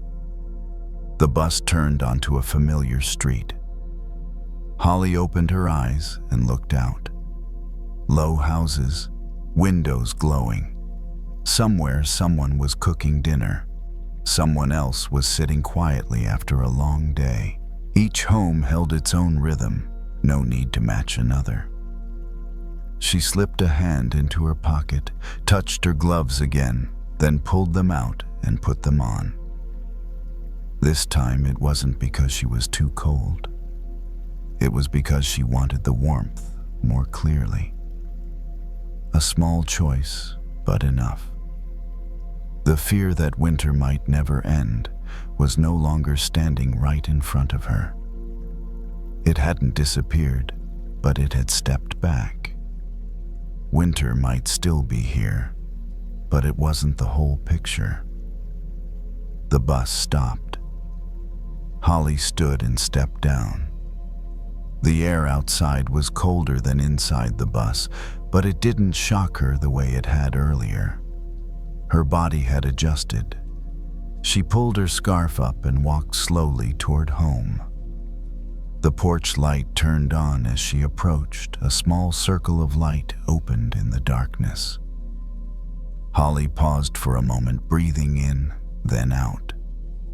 This breath wasn't rushed. It didn't need to be. Some seasons don't ask us to be strong. They only ask us to keep going, to stay warm enough, not to go numb, and to trust that the light will change when it's time. Holly opened the door and stepped inside. The space was warmer, quieter. She took off her coat, hung it up, set her bag down. familiar movements, gentle ones, like a ritual of bringing her body back home. Outside, winter continued doing its work, but inside this small house, there was warmth enough to rest. And sometimes, one warm space is all it takes to make it through a season. Holly turned off a few lights and walked toward her bedroom.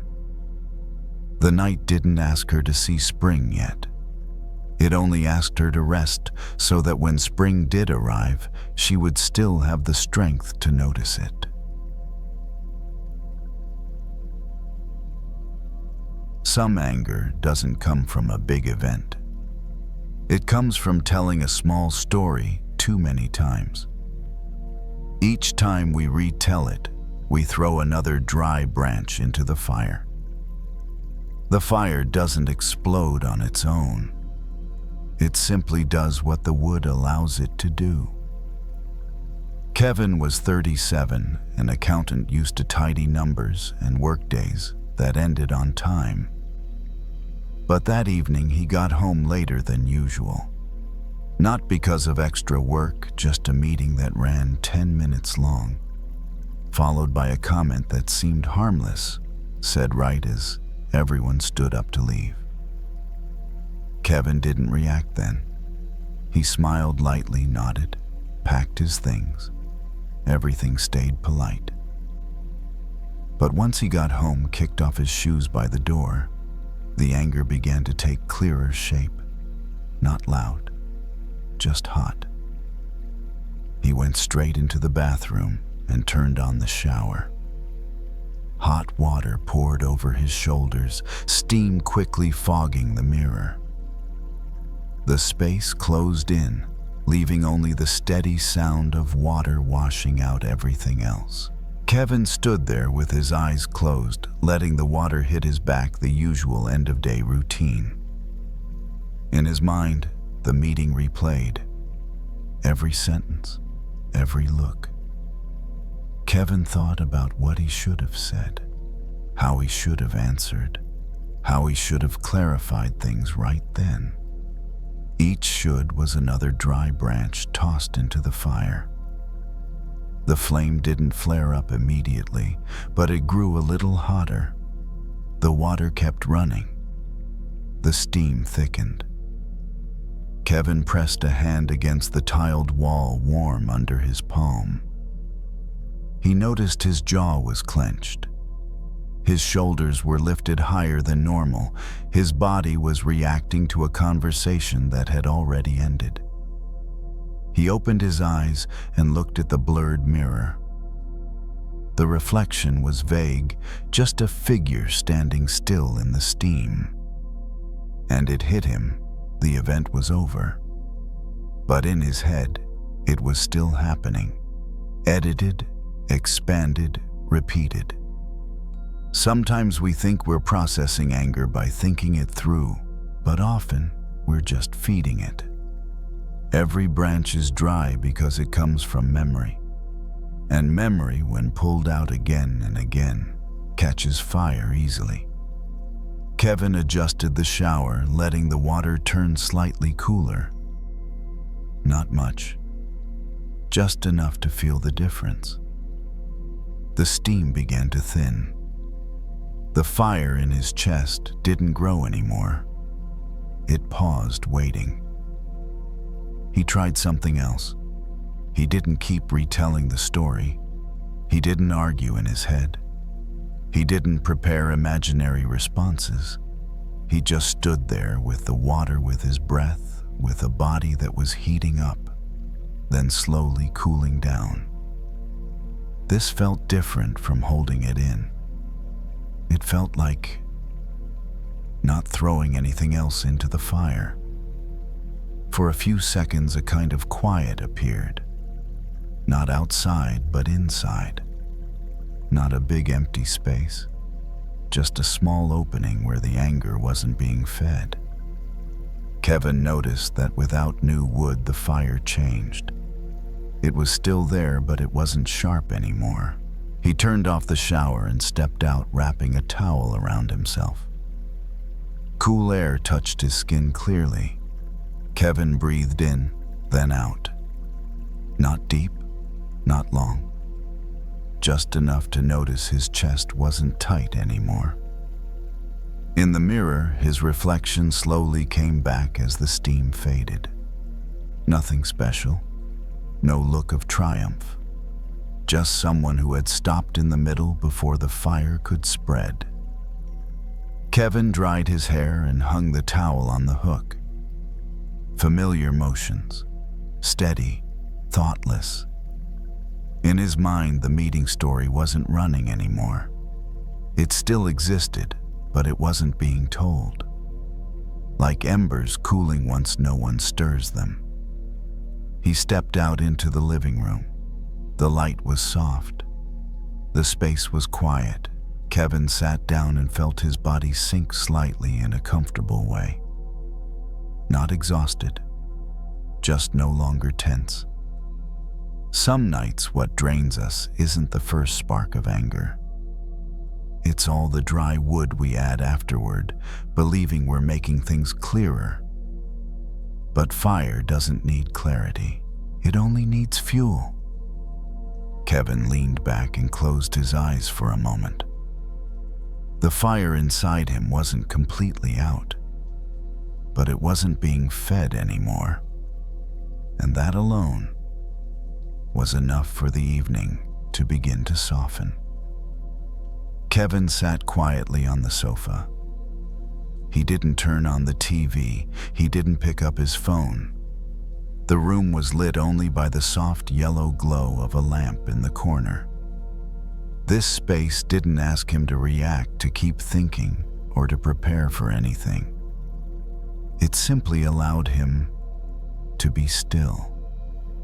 The anger from earlier hadn't disappeared completely. It was still there like glowing embers after the flames have pulled back. But when Kevin didn't stare at it, didn't poke at it, it began to cool on its own. No water needed, no force, just time and quiet. He stood up, went into the kitchen, and poured himself a glass of water. The sound of water filling the glass was barely audible. Kevin drank in slow sips, feeling his throat soften. Sometimes bringing attention back to the body is the fastest way to stop the mind from spinning. Back on the sofa, Kevin stretched his legs out in front of him. The backrest supported his weight. His shoulders dropped lower than before, his jaw unclenched. Small signs, but his body noticed immediately. It knew when it no longer needed to stay on guard. In Kevin's mind, the meeting from earlier appeared only faintly now. No clear sentences, no chain of imagined replies. When a story isn't repeated, it shortens on its own. Like a fire without wood, first dim red, then gray. He realized something very simple. Not every thought needs to be followed all the way through to be considered processed. Some thoughts finish their work the moment we stop feeding them. Kevin walked into the bedroom. No rush, no phone in hand. He turned on a small lamp just enough to see. As he sat on the bed, he felt the difference between now and when he'd first come home. His body felt heavier in a comforting way, no longer tight like a drawn string. He lay down and pulled the blanket up to his shoulders. The temperature was just right. The room was cool and still. Kevin turned onto his side, finding his familiar position. No thought jumped up demanding to be resolved. What remained was only a faint afterglow, like warmth lingering in a kitchen after cooking is done. Some anger doesn't need to be overcome. It just needs to stop being retold. When the story ends, the fire no longer knows where to burn. Kevin closed his eyes. He didn't force himself to sleep. He let his eyelids grow heavy. His breath moved in then out, steady and even. Each breath felt like a small pause between the remaining thoughts. And in those pauses, his body did what it knows how to do. If tomorrow, when he remembers that meeting, the anger rises again just a little, Kevin knows he'll recognize the familiar moment. This is where I'm about to throw in more wood. And just like tonight, he can choose not to. Not because he's weak, but because it isn't necessary. The room slowly settled into silence. No conclusions, no promises. Just a fire no longer being fed and a body returning to its safe, natural state. And in that quiet sleep arrived naturally, like the last embers finally cooling, leaving just enough warmth to keep the night from feeling cold. Sometimes the problem isn't that things are too complicated. It's that we're in a hurry. We want everything untangled right away. We want our minds to feel clear immediately. We want the discomfort to disappear as fast as possible. And that urgency is often what makes everything more tangled. Chloe is 22 years old. She works retail at a large store. Her shift ends close to 10 at night. When she gets back to her room, she drops into a chair, kicks off her shoes, and pulls her earbuds out of her jacket pocket. The cord is twisted into a small knot, familiar somehow, always like this. Chloe frowns. She tugs gently at one end. Nothing happens. She pulls a little harder. The knot tightens. She exhales sharply, a bit irritated. Why is it always like this? It's a small sentence, but it carries the weight of the whole day. She stands up and paces a few steps around the room, the tangled earbuds still in her hand. Her mind feels just as knotted. A comment from her manager, a difficult customer. A familiar thought slips in. Maybe I'm just not very good at this. The thoughts hook into each other. The more she pulls on them, the tighter they feel. Chloe sits down on the bed. She lets the earbuds fall onto the mattress. She stops pulling. She just looks. Under the warm yellow light, the cord becomes clearer. It isn't one impossible mess. It's just many small loops caught together. She uses 2 fingers to lift a section of the cord, turns it slightly, then sets it back down. Slowly. With no goal of fixing everything at once. Just testing one spot. One small loop loosens. Not much, but enough that the whole knot isn't as tight as before. There's something Chloe knows well, even if she rarely puts it into words. When her mind feels tangled, she tries to solve it fast. Find the right answer. Make a decision immediately. Get clarity now. But just like the earbuds, some things don't respond to force. Pulling harder doesn't move them forward, it just tightens the knot. She keeps going.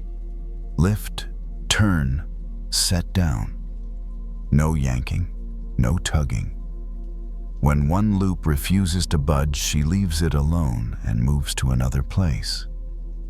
Strangely, when she stops focusing on the tightest knot, other parts begin to loosen on their own.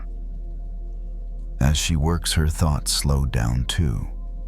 They don't disappear, but they stop crowding each other. She's no longer replaying her manager's words. Not because she's resolved them, but because her hands are busy with something slow enough to bring her back to the present moment. At some point, Chloe notices her shoulders have dropped. Her neck feels less tight. Her exhales are steadier, small changes but real ones. She isn't trying to relax. She simply stopped rushing. Some problems in our minds are exactly like this tangle of earbuds. Not impossible to fix, just impossible to fix with force. They need patience more than determination, and sometimes the biggest step is simply stopping the hard pull. Chloe sets the earbuds down and stretches her hands. She looks out the window. Streetlights reflect off the wet sidewalk below. A car passes, then fades into the distance. Nothing out there is asking anything of her. She turns back to the earbuds. Another loop loosens. Then another. There's no moment where everything is suddenly done. Just a knot that's slowly becoming easier to breathe around, much like her mind right now. If you're listening to this and recognize how often you try to untangle your thoughts too quickly, that's okay. Many people do. But tonight you might not need to pull so hard. You can set things down and loosen them one small step at a time. At some point, Chloe notices the room has grown quieter. Not because all sound has disappeared, but because nothing is pulling her attention too far away anymore. The wall clock ticks steadily. Traffic outside is thinned. The warm yellow light in the room hasn't changed, but the way she feels inside has. The earbuds on the bed are no longer tightly knotted like they were at first. There are still a few small loops tangled together, but they don't irritate her anymore. Chloe lifts one end of the cord, lets the rest fall softly onto the mattress. She doesn't pull. She just raises it, turns her wrist slightly, then sets it down again. Another loop loosens on its own. She realizes she doesn't need to untangle everything right now. The earbuds already work. The rest can wait. That realization feels much lighter than the pressure of having to finish it all. A familiar thought flickers through her mind. I always leave things unfinished. This time Chloe doesn't react. She doesn't blame herself. She doesn't argue back. She lets the thought drift by like a thin strand of wire that no longer catches on anything. She coils the earbuds loosely, not trying to make them neat, just enough to place them in the drawer. When her hand closes the drawer, it feels like she's set down one more thing from the day. Chloe stands and walks into the bathroom. She washes her hands with warm water. The feeling of water running between her fingers helps her notice how tired her hands actually are. Not from heavy work, but from gripping too tightly for too long. As the soap rinses away, her fingers relax on their own. She looks at herself in the mirror, not searching for flaws, not judging, just looking. Someone who's made it through a long day and is learning not to pull so hard at everything anymore. Back in her room, Chloe turns off the main light, leaving only the small lamp by the bed. She sits down, pulls the blanket up to her thighs, then lies back fully. The bed supports her body. She doesn't need to balance herself. She doesn't need to think any further. Some nights, the best thing you can do for yourself isn't to solve every tangle, but to stop making them tighter. No pulling, no yanking, no forcing clarity. If there are still a few loose wires in your mind, that's okay. They don't need to be untangled before sleep. They can stay right where they are, harmless, as long as you don't keep pulling on them. Chloe turns onto her side. Her breathing slows. Not perfectly even, but comfortable. She isn't thinking about tomorrow. She isn't thinking about her next shift. She lets her body do what it already knows how to do: rest. If you fall asleep at some point while listening to this story, that's completely fine. If you're still awake, you're still moving in a very safe rhythm. You don't need to untangle everything. You don't need full clarity. You only need to release the force and let things stay as they are. Listen a little longer, or drift off whenever you'd like.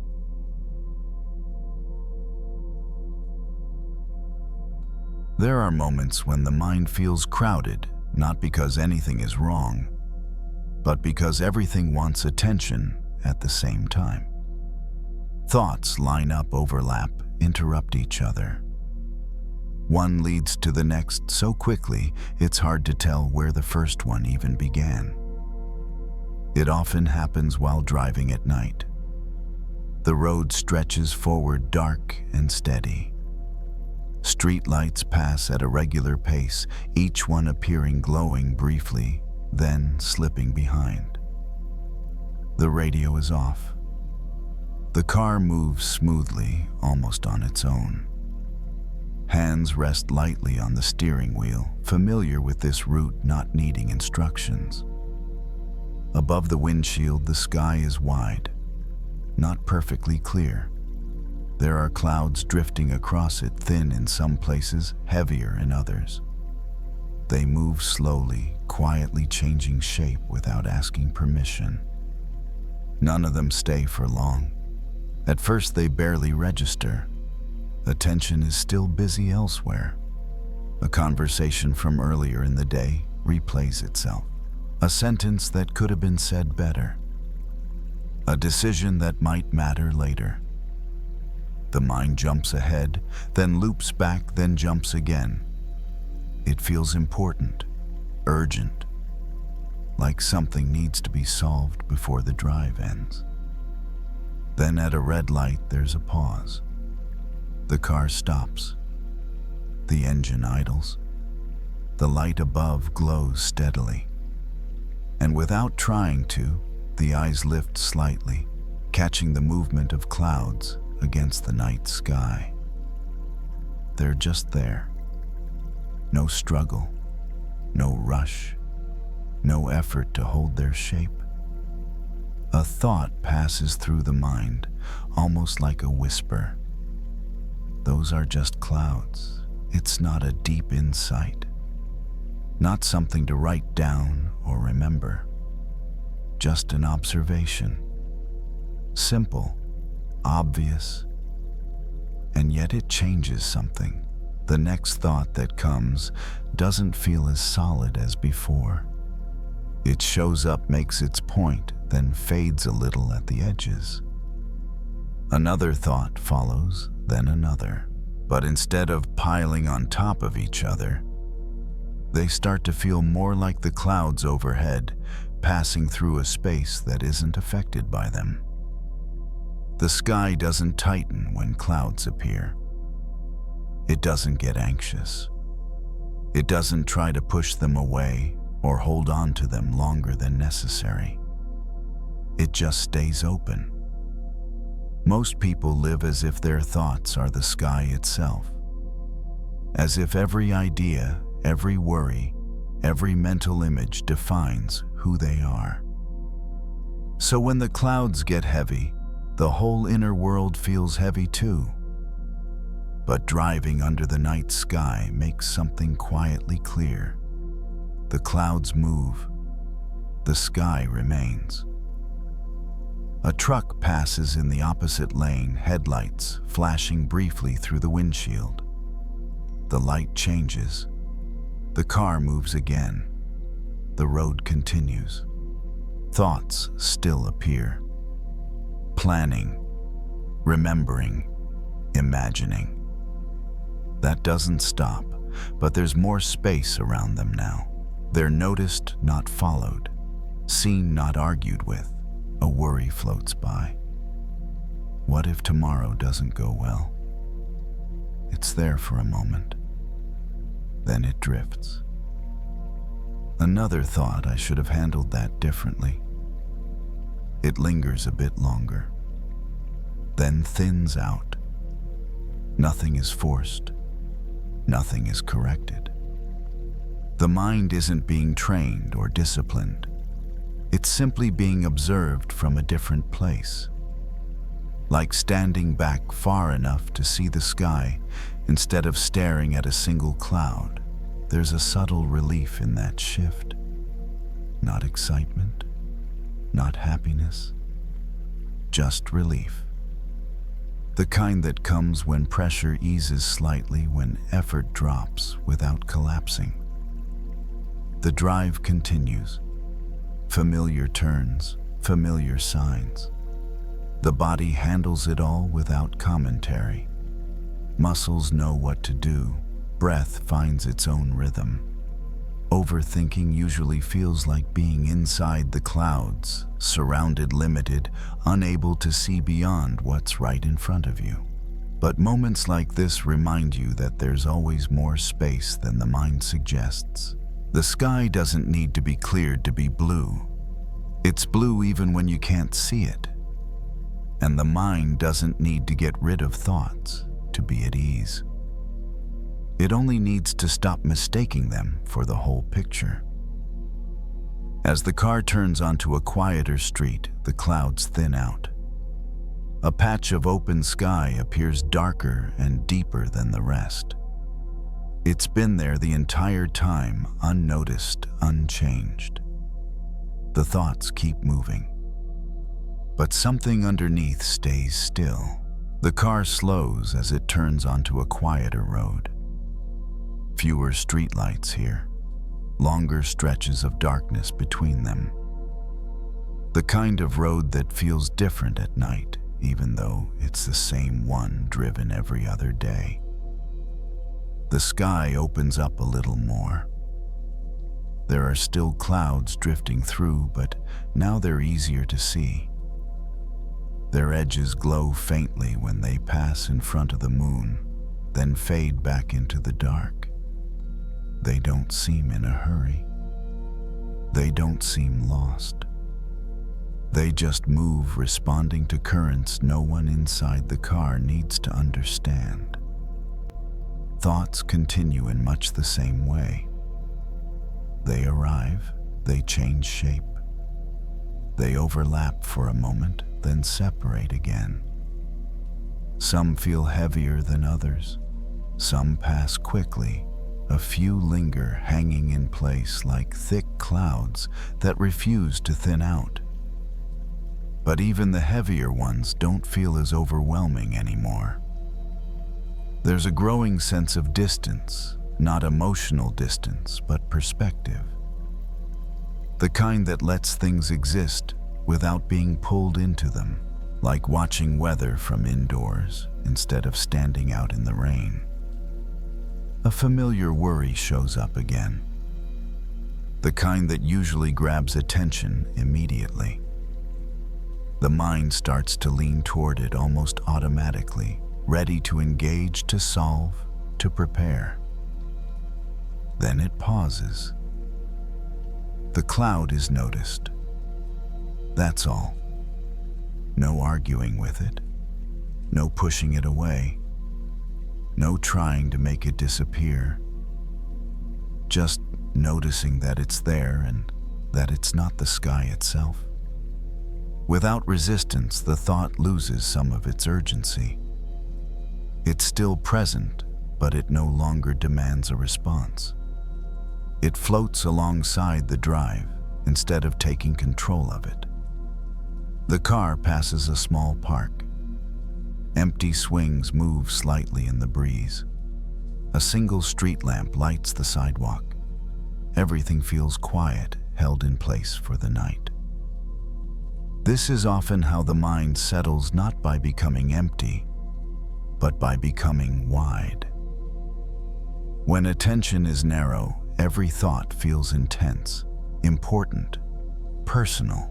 But when attention widens, thoughts are given room to breathe. They don't need to be contained or fixed. They can come and go on their own. The sky doesn't select which clouds are allowed. It doesn't label them good or bad. It doesn't rush them along or ask them to stay. It simply remains. The body senses this too. The grip on the steering wheel softens slightly. Shoulders drop. The jaw unclenches without instruction. Breathing deepens in a way that feels unplanned. Nothing has changed externally. The road is the same. The destination hasn't moved. Tomorrow is still tomorrow. But the inner experience is different. Overthinking feeds on identification, the belief that every thought needs to be owned, answered, or acted on. When that belief loosens even slightly, the mind finds space it forgot existed. A cloud thickens overhead. For a moment, the moon disappears completely. Darkness deepens. Then slowly the moon reappears at the edge. Light returns. The cloud continues on its way, leaving no trace behind. The sky didn't lose anything while it was hidden. It didn't need to struggle to come back. There's comfort in that. The car pulls into a familiar driveway. The engine turns off. Silence settles in deeper now without the hum of movement. The sky is still there above the roof, unseen but unchanged. Thoughts are still present too. A few last ones hover at the edges of awareness. But they feel less solid than before, less convincing, like clouds seen from far away. The door opens. The night air feels cool against the skin. Somewhere nearby, a dog barks once, then goes quiet. The world seems to be resting. Inside, lights remain off. No need to brighten the space. Darkness feels friendly now, not empty. The sky hasn't gone anywhere, and neither has the space behind the thoughts. They'll return. The clouds always do. Different shapes, different densities, different moods. That's not a problem. What matters is remembering this. You don't have to chase them, fight them, or become them. They can move across you, and you can remain, just like the sky.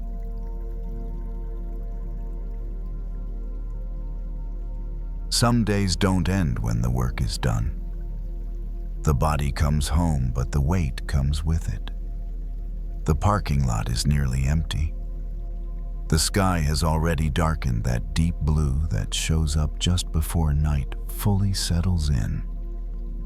The engine is turned off, but the hands stay on the steering wheel a moment longer than necessary. Not because there's somewhere else to go, just because standing up feels heavier than usual. The door opens.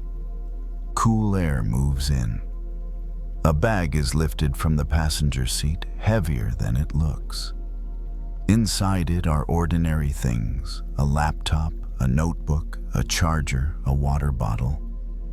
Nothing dramatic, nothing that should feel like a burden. And yet the shoulder tightens as the strap is pulled on. The walk to the apartment is short, familiar, taken hundreds of times before. But tonight, each step feels deliberate. The bag presses against the side of the body, a steady reminder of the day that came before it. There's a memory of something read once long ago. A simple image, someone carrying a bundle of firewood across a river. The river isn't wide. The crossing doesn't take long. But instead of setting the wood down after reaching the other side, the person keeps carrying it. All the way home, all night, as if the crossing never really ended. At the time, it sounded symbolic, abstract, easy to dismiss.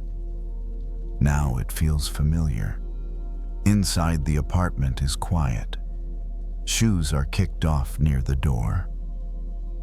The bag is placed on the floor, but the body doesn't straighten right away.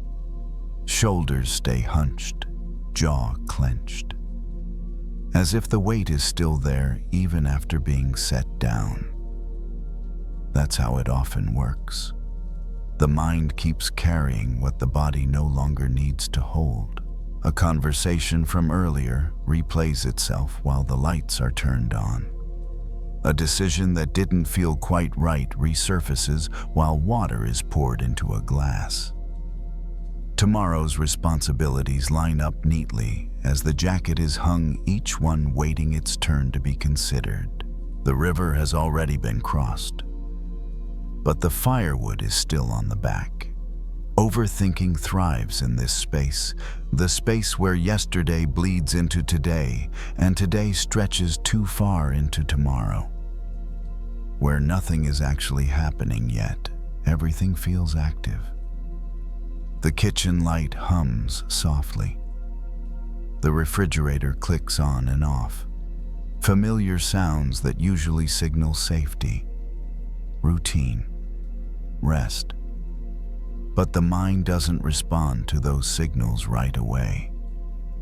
Instead, it keeps checking the load, recounting it, making sure nothing has been dropped, as if putting the burden down might mean something important is lost. There's a moment standing at the counter when the weight is noticed directly, not the physical weight of the bag, it's already on the floor, but the internal weight. The subtle pressure behind the eyes, the tightness in the chest, the shallow quality of the breath. It's clear now the crossing is over. No one needs to be on guard anymore.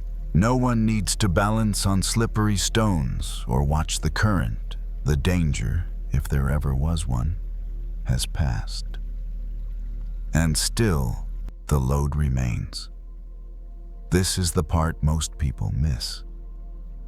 They assume rest means collapsing, lying down, turning off the lights. But real rest often begins earlier than that, in the moment when something unnecessary is finally set down. The bag is nudged further into the corner with a foot. Out of the way, not discarded, just not being carried. The body responds slowly. A small exhale escapes without being planned. Shoulders lower a fraction of an inch, the neck rolls slightly, releasing tension that had gone unnoticed. Thoughts don't stop. They rarely do. But they change tone. Instead of pushing forward, they circle back. Instead of demanding action, they ask quieter questions. Do I really need to carry this right now? Is this part of today or part of yesterday? The answer doesn't arrive as words.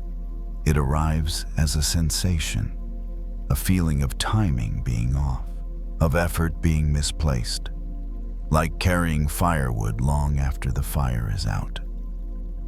There's no rule saying you have to drop everything the moment you cross the river. Habits don't work that way. The body learns through repetition, through noticing, through small, ordinary pauses like this one. The apartment remains still. Nothing urgent breaks the moment. No alarms, no messages. Just the quiet invitation to stop carrying what doesn't belong to this side of the river. And for the first time all day, that invitation doesn't feel threatening. It feels reasonable. The apartment stays quiet in a way that feels intentional, not empty. The kind of quiet that doesn't ask questions, the kind that lets things unfold at their own pace. The body moves through familiar motions. A glass is rinsed and placed upside down on the counter. A light is turned off in the hallway. Each action is small, ordinary, and somehow grounding, as if the body is gently reminding itself where it is now, not at the river, here. And yet the mind still carries pieces of the crossing. It brings up unfinished conversations, tasks that didn't get completed, moments that could have gone differently. None of them are urgent. None of them require action tonight. But they line up anyway, waiting to be carried forward just in case. This is how the load sneaks across the river. Not all at once. One thought at a time. There's a moment of standing still in the middle of the room. Nothing is being done. Nothing is being avoided. Just standing, feeling the weight of the body settle evenly into both feet. It becomes obvious then how much effort has been used to keep holding things together. How often the mind assumes that letting go means being careless or irresponsible or unprepared. But setting something down isn't the same as losing it. Firewood is useful when there's a fire to feed. It keeps you warm. It protects you. It matters. But once you've crossed the river, once the fire is no longer needed, carrying it further doesn't add safety. It only adds strain. The mind has a hard time trusting that distinction. So it keeps carrying yesterday into today, and today into tomorrow, just to be safe. The body feels this first. A dull ache between the shoulders, a heaviness behind the eyes, a breath that never quite reaches the bottom of the lungs. There's a chair nearby. It's pulled out and sat in slowly, not collapsing, just allowing the muscles to release their grip. The back meets the support without resistance this time. Another breath leaves the body longer than the last. Thoughts still come. One suggests reviewing tomorrow's schedule. Another wonders if something important was forgotten. They sound reasonable, familiar, convincing. But instead of picking them up, they're noticed as part of the load. Not problems, just firewood. There's no need to throw it away, no need to judge it, just no need to keep carrying it right now. The mind doesn't fully agree at first. It rarely does. Habits protest quietly. They ask, what if, and just in case, and better safe than sorry. But the body has already decided. It stays seated. Shoulders soften further. The jaw loosens. Breathing deepens without instruction. Without constant reinforcement, the thoughts begin to lose their urgency. They're still there, but they don't feel as heavy in the hands. Like setting a bundle down for a moment and realizing how much lighter everything feels. This is the part that often surprises people. Letting go doesn't require effort. Holding on does. The river doesn't follow you home. The crossing ends whether you notice it or not. It's only the habit of carrying that continues. The room grows dimmer as another light is turned off. Shadows soften the edges of furniture. Nothing looks demanding anymore, just present. There's a sense of being on the right side of things, not morally, not emotionally, but physically. Like standing on solid ground after balancing for too long. The mind drifts, but it drifts more slowly now. Thoughts stretch out less compact, less insistent. They don't stack up the way they did earlier. They pass through, then leave space behind them. Tomorrow will come when it comes. Yesterday has already passed. Neither needs to be carried across this moment. The chair creaks slightly as weight shifts again. Feet rest flat on the floor. Hands rest open on the thighs, empty. Nothing important is being ignored. Nothing essential is being dropped. The firewood is still there, leaning safely on the far bank of the river where it belongs. And here on this side, there's nothing left to carry. Just the quiet weight of being where you are.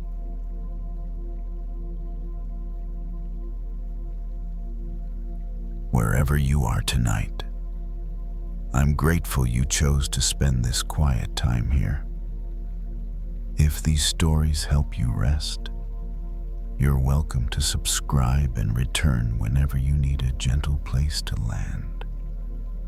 And now, you don't need to do anything more. Let the night hold what you can't carry. And if sleep comes, let it come.